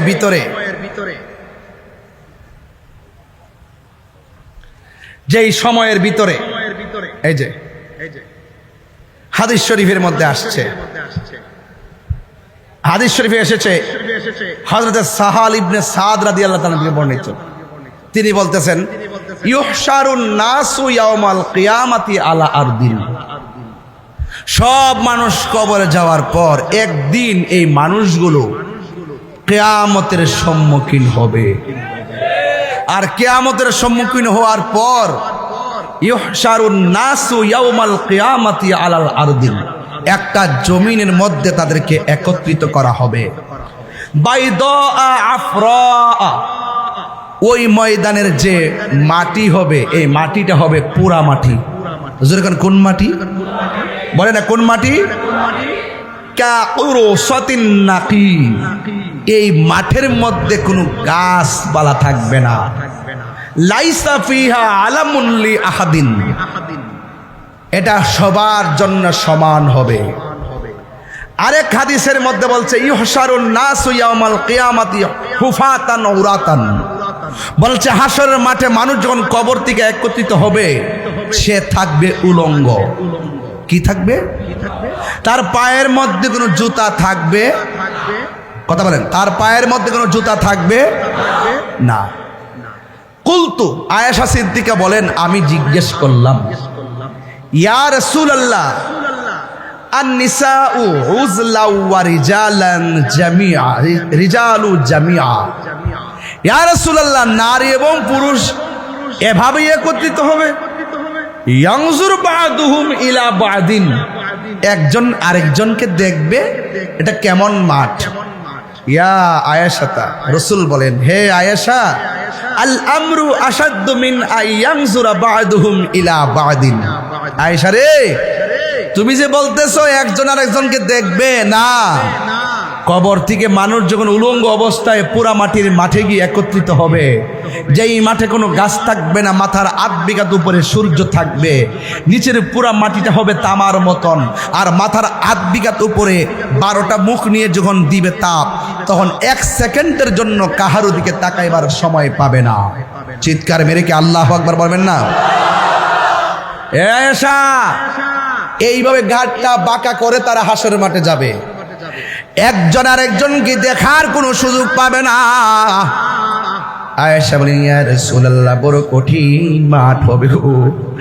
আমার আল্লাহর হাবিব বলে, উম্মত, ওই সূর্যের তাপ যখন তোমার মাথার মধ্যে লাগবে রে, বাতের মার যেমন করে ছিটে টকবক করে ডানে বামে ছিটে ছিটে পড়ে, তোমার মাথার মগজগুলো এমন ভাবে ছিটে ছিটে ডানে বামে পড়বে। সেই দিন মা সন্তানকে পরিচয় দিবে না, সন্তান মাকে পরিচয় দিবে না। সবার জবানের ভিতরে একটা মাত্র স্লোগান, নাফসি নাফসি বলে কান্না করবে, নাফসি নাফসি বলে কান্না করবে, নাফসি নাফসি বলে কান্না করবে। এমন একটা মাঠ, এই যে এদিকে তাকান, কেউ গিরা পানিতে সাঁতার কাটবে, কেউ হাঁটু পানিতে সাঁতার কাটবে, কেউ কোমর পানিতে সাঁতার কাটবে। এই পানিগুলো কর্ণফুলীর পানির মতন ঠান্ডা হবে না, এই পানিগুলো দুনিয়ার আগুনের চাইতে 70 গুণ গরম হবে সেই পানি। ওই পানির মধ্যে তারা একেবারে সাঁতরাইব, আল্লাহরে ডাক দিয়া বলবে, আল্লাহ, ও আল্লাহ গো, আর সহ্য করতে পারি না। একদিন নয়, 2 দিন নয়, হাসরের ময়দানে একদিন দুনিয়ার 50,000 বছর, এমনভাবে হাসরের ময়দানে 50,000 বছর মানুষ গরম পানির মধ্যে দাঁড়ায়া থাকবে। ওই কঠিন মুসিবতে একজন নবীকে তাকায়া দেখবে, দাঁড়ায়া রইছে, জিজ্ঞেস করবে, ও নবী, আপনি আমাদের আদম নবী, আমাদের আদি পিতা, মেহেরবানি করে আমাদের জন্য একটু সুপারিশ করেন না। আদম নবী বলবে, আমি পারবো না। আল্লাহ আমারে বলছে গন্ধম খাইতে নিষেধ করলো, আমি গন্ধম খেয়েছিলাম, যদিও আল্লাহ আমারে ক্ষমা করেছে, এখন আমার মধ্যে ভয় কাজ করে। আদম নবী বলে নাফসি নাফসি, ইব্রাহিম নবী বলে নাফসি নাফসি, জাকারিয়া নবী বলে নাফসি নাফসি, ইউনূস নবী বলে নাফসি নাফসি। সব নবীগণ নাফসি নাফসি বলে কাঁদবে। ও যুবক, কেন নামাজ পড়বেন জানেন? কারণ হাসরের ময়দানে সর্বপ্রথম হিসাব হবে নামাজের হিসাব। এই জন্য নামাজ পড়ব। বেনামাজি হইয়া কবর গেলে নবী বলে কবরের 2 পাশের মাটি তোমাকে চাপা মারবে। আর হাসরের ময়দানে নামাজের হিসাব না দিয়া একটা কদম সামনে যেতে পারবে না। অর্থ কোন পথে ব্যয় করছো এই হিসাব না দিয়া সামনে যেতে পারবে না। যৌবন কোন কালে ব্যয় করছো তুমি যদি এই হিসাব না দাও, একটা সেকেন্ডও সামনে যাওয়া যাবে না। সবার মুখের মধ্যে নাফসি নাফসি। আল্লাহর হাবিব বলেন, ওই কঠিন মুসিবতের সময় কিছু কিছু মানুষের গায়ের মধ্যে একদম আগুনের শিকল দিয়া তারে বাইদা রাখা হয়েছে। নবী আমার ডাক দিয়া বলে, আল্লাহু আকবার জোরে হবে, নবী আমার ডাক দিয়া বলবেন, আল্লাহ গো,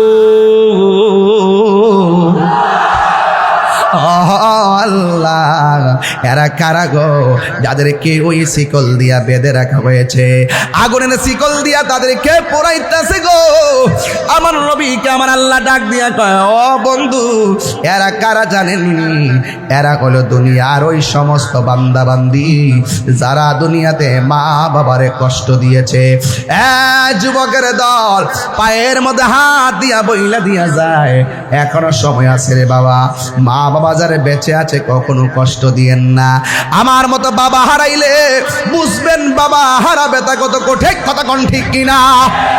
আরে কত ঈদ যাই,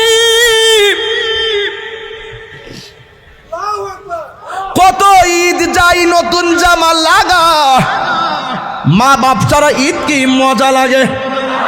কত কোরবানি যায়, গলা ভর্তি করে গোশত খায়, কিন্তু মা বাপ না থাকার কারণে মনে শান্তি লাগে না। বাবা গো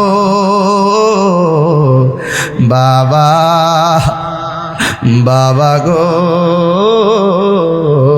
বাবা, বাবা তুমি কেমন আছো ছোট মাটির ঘরে, তোমার কথার হৃদয় মাঝে পড়ছে বারে বারে।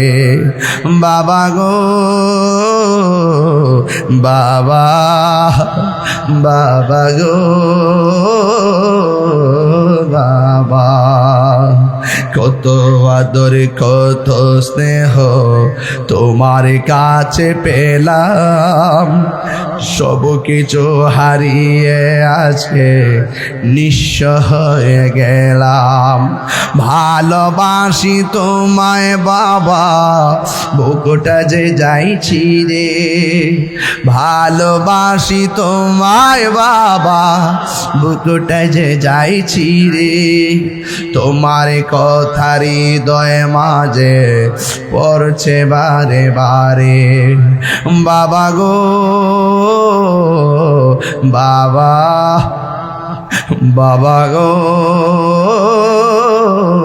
বাবা। নবী আমার ডাক দেয়া বলে, উম্মত রিদার রব্বি ফি রিদাল ওয়ালিদাইন ওয়া সাকাতুর রব্বি ফি সাকাতিল ওয়ালিদাইন। পিতামাতার সন্তুষ্টিতে আল্লাহর সন্তুষ্টি, পিতামাতার অসন্তুষ্টিতেই আল্লাহর অসন্তুষ্টি। এখন আপনারা জবান করে বলুন, আমরা মা বাবার খেদমত চাই কি চাই না? কারা কারা চান দুই হাত তুলে দেখেন ইনশাআল্লাহ। নারে তাকবীর, নারে রিসালাত। মার পাগল যারা তারা মোবাইলে ফ্ল্যাশ লাইটটা জ্বালাই দেন। এই কালো শার্ট পাঞ্জাবি বসো। মার পাগল যারা আছেন, বাবার পাগল, মোবাইলে লাইট জ্বালাই দেন। শেষ একটা গজল গেয়ে যায়। আমাকে এখান থেকে ময়মনসিংহ যেতে হবে, এই জন্য অনেক দূর, বাবা গাজীপুর। একটু মোবাইলটা চালিয়ে দেন, নর্মাল সেট হলে সেট দাঁড়ান। কে বলছে বাংলাদেশ গরিব, টাকার অভাব নাই। এখানে মিনিমাম কয়েক কোটি টাকার সম্পদ। এই মোবাইলটা আমার দিলে তো মোটামুটি আর ওয়াজ নসিহত দরকার ছিল না। অনেক টাকার খেলা। আমারটা তো ছোট্ট মোবাইল, একটু হাতটা লাড়া দেন তো বাবা, এরকম কেন এত দামি জানে না সকলে বলো, এত দামি জানে না সকলে, জানতো যদি পড়তো দেখে কোরআন হাদিস খোলে, একটি হজের সওয়াব মিলে মাকে একবার দেখিলে, মা কেন এত দামি জানে না সকলে বলো, মা কেন এত দামি জানে না সকলে। 2 বছর পান করালো মায়ের বুকের দুধ, কোলে পিঠে নিয়ে আমায় দিতেন কত সুখ। সেই মায়ের কষ্ট দিলে, সেই মায়ের খোদার আরো সটলে মা কেন এত দামি জানে না সকলে বলো মা কেন এত দামি জানে না সকলে জানতো যদি পড়তো দেখে কোরআন হাদিস খুলে একটি হজের সওয়াব মিলে একটি হজের সওয়াব মিলে মাকে একবার দেখিলে দেখিলে মা কেন এত দামি জানে না সকলে বলো মা কেন হাত তোলো আমি জানে না সকলে 10 মাস 10 দিন মায়ে গর্ভে দিল ঠায় রক্ত মাংস খাইয়া যেন এলাম দুনিয়ায় সেই মায়ের দুঃখ দিলে সেই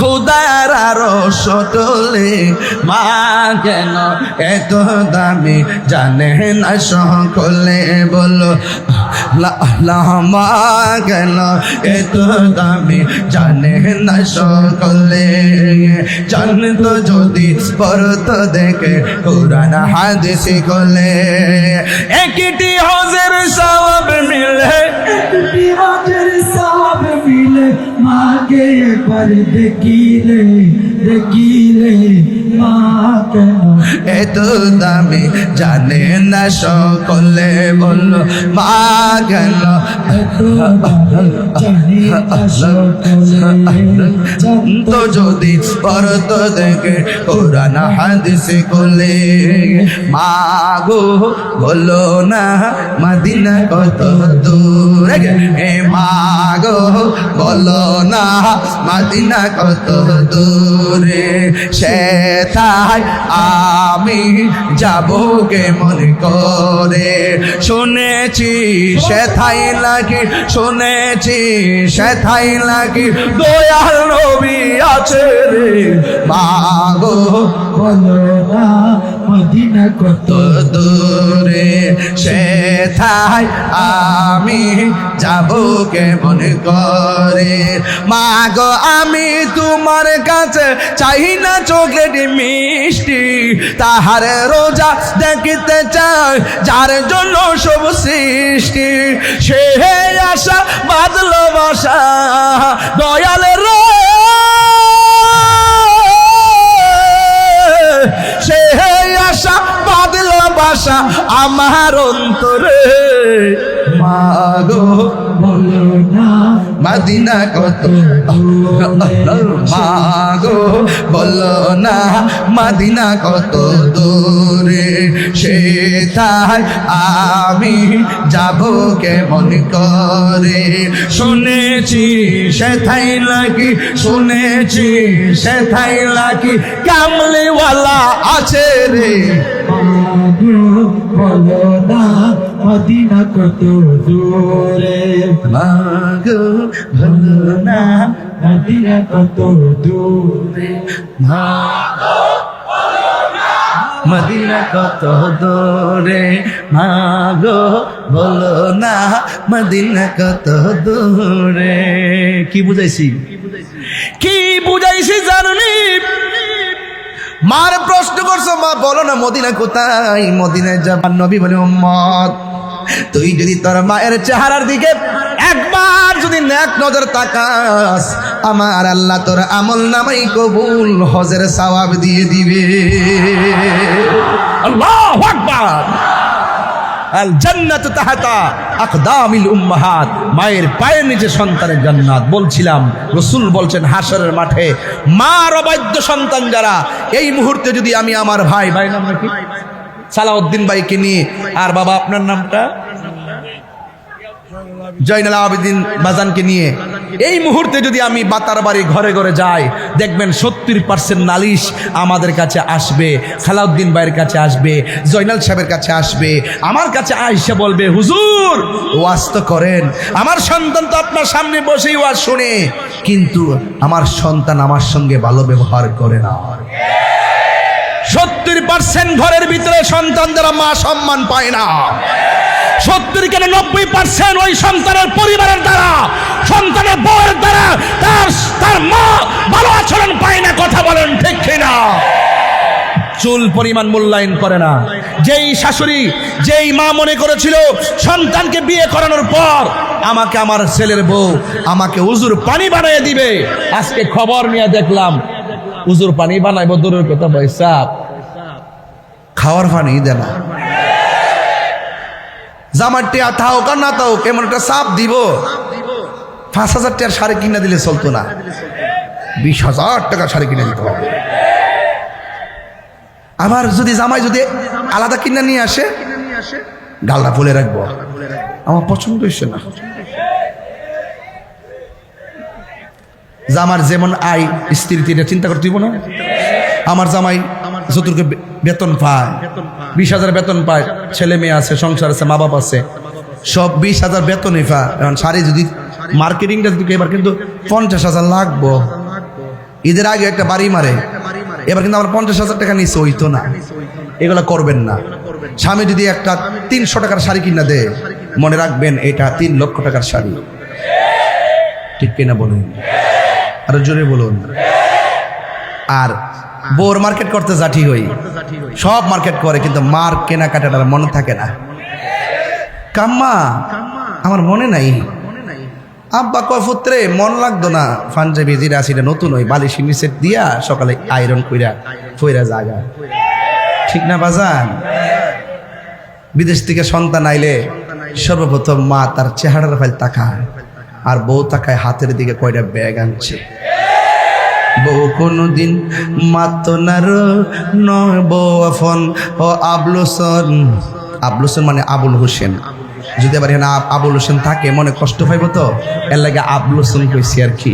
বউ কোনদিন মাতো নার নয় বউ আফন ও আবলুসন। বউ কোনদিন মাতো নার নয় বউ আফন।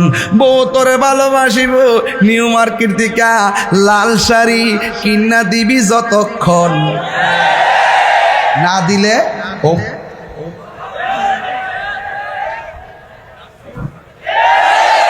ফোয়ার যদি কোনো জায়গায় আফদ বিপদ হয়, বউয়ের আগে মা জানুন কথা মিশা নয়।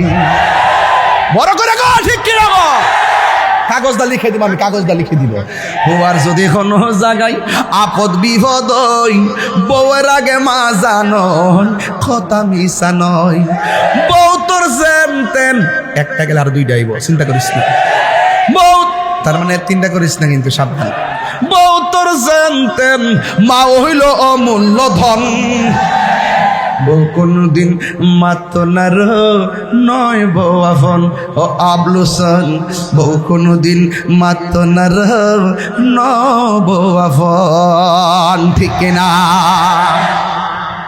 তুমি যদি তোমার শাশুড়িরে এই আঙ্গুল দেখায়া অর্ডার করো, একদিন এমন সময় আইব তোমার ছেলের বউ তোমার ফায়ের আঙ্গুল দেখাইয়া ইশারা করবে। খেতেরিডা খেতেই ভাঙ্গে, কামা তাদিনু তু দানে। যেমন কর্ম যেমন কর্ম। তাইলে আজকের ওয়াজ পরিষ্কার।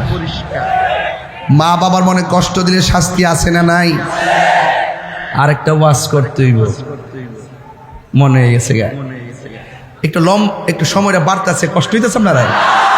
আর গাজীপুর জামনে চিন্তা করে লাভ না, লই নিব বাদ দে। এই লোক কি নিউ মার্কেট গেলে কেমন লাগলো ওই জায়গাটা হারাইলে? এটা দেখছিলাম এবার, খুব সুন্দর লাগছে আমার কাছে, যে এবার দাঁড়াইছি সুন্দর লাগে। এই জায়গাতে সুন্নিয়তের একটা প্রোগ্রাম দরকার, যে কোনো একটা প্রতিবাদ সভা হবে এখানে ইনশাল্লাহ। দেশের সার্বভৌমত্ব রক্ষায় আর ধর্মের সুরক্ষায় একদিন প্রতিবাদের আওয়াজ হবে। ঠিক কিনা বলেন? সবাই প্রস্তুত থাকো। ঠিক কিনা বলেন? রাজি আছি না নাই? ইনশাআল্লাহ। ওয়াজও যেভাবে আসেন, প্রতিবাদে তো যান না। এই যে প্রেস ক্লাবে ওই দিন হইলে আমার বিরুদ্ধে প্রতিবাদ, আমার নামে মিথ্যা মামলা করছে, এত ফেসবুকে লেখালেখি করলো, প্রতিবাদের মধ্যে আপনারা কেউ যান নাই। এটা গেছেন কম। এই লোকগুলো গেলে ওই দিন আমার মামলা প্রত্যাহার করতে বাধ্য হইতো, কিন্তু আপনারা যান না। আপনারা আন্দোলনমুখী না, আপনারা রাজপথমুখী না। আগে যা হইছে হইছে। এখন কি আহলুস সুন্নাত ওয়াল জামাত কি 2 না 1? আমার তো একটা দায়িত্ব দিছে না? এবার কি আমরা ভাগ থাকবো? এবার চিন্তা করছি আমরা যে দিকটা যাবো একদিকে যাবো, এবার আমরা ভাগ হইতাম না। কথা কন ঠিক না বেটে? যে দিকে যাবো একদিকে যাবো। রাজি আছেন কিনা বলেন? দিন শেষে সুন্নিয়তে আমরা আপন। কথা বলেন ঠিক কিনা? আল্লাহ আমাদের সকলকে বোঝার তৌফিক দান করুক, আমিন কন। যাই হোক, স্টেজে বসছি, কারেন্ট 2 ঘন্টা হয়ে গেছে বাজান, সময়টা কোন দিকে গেল টেরও পাই নাই। তবে একটা কথা বলে দিয়ে যাই, এই মাহফিলটা আগামীতে হোক, আপনারা চান কি চান না? অসুবিধা নেই, আমি দোয়া করবেন আর কি। আচ্ছা ঠিক আছে। আমাদের আজকের মাহফিলের যিনি সম্মানিত মেহমানে আলা, জামিয়া আহমদিয়া সুন্নিয়া কামিল মাদ্রাসার সম্মানিত অধ্যক্ষ, সাবেক অধ্যক্ষ উস্তাদুল উলামা বাদরুল ফুকাহা আল্লামা অধ্যক্ষ সৈয়দ ওসির রহমান আল কাদরি হুজুর মদ্দাজিল্লাহুল আলী, হুজুর একটু অসুস্থ থাকায় তিনি আসতে পারেননি। সবাইকে সালাম দিয়েছেন, সবার কাছে দোয়া চেয়েছেন, না আসাতে দুঃখ প্রকাশ করেছেন। আমরা হুজুর সুস্থ থাকুক, নিরাপদ থাকুক, রেস্টে থাকুক, আমরা সবাই দোয়া করি। আমিন কর না কি লেগে? আল্লাহ পাক যেন আমাদের এই আকাবেরকে নেক হায়াত দান করে, আমিন কর। আল্লাহ যেন হুজুরকে দীর্ঘ হায়াত নসিব করে, আমিন কর। ভাইরা আমার, এরপরে রাখলাম এখানে একটা গজলের জন্য রিকোয়েস্ট আসছে।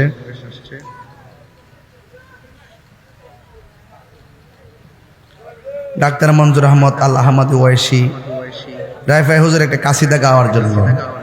আচ্ছা, তিনি জান্নাতুল বাকিতে তিনি আরাম ফরমাচ্ছেন। মারহাবা জোরে গান।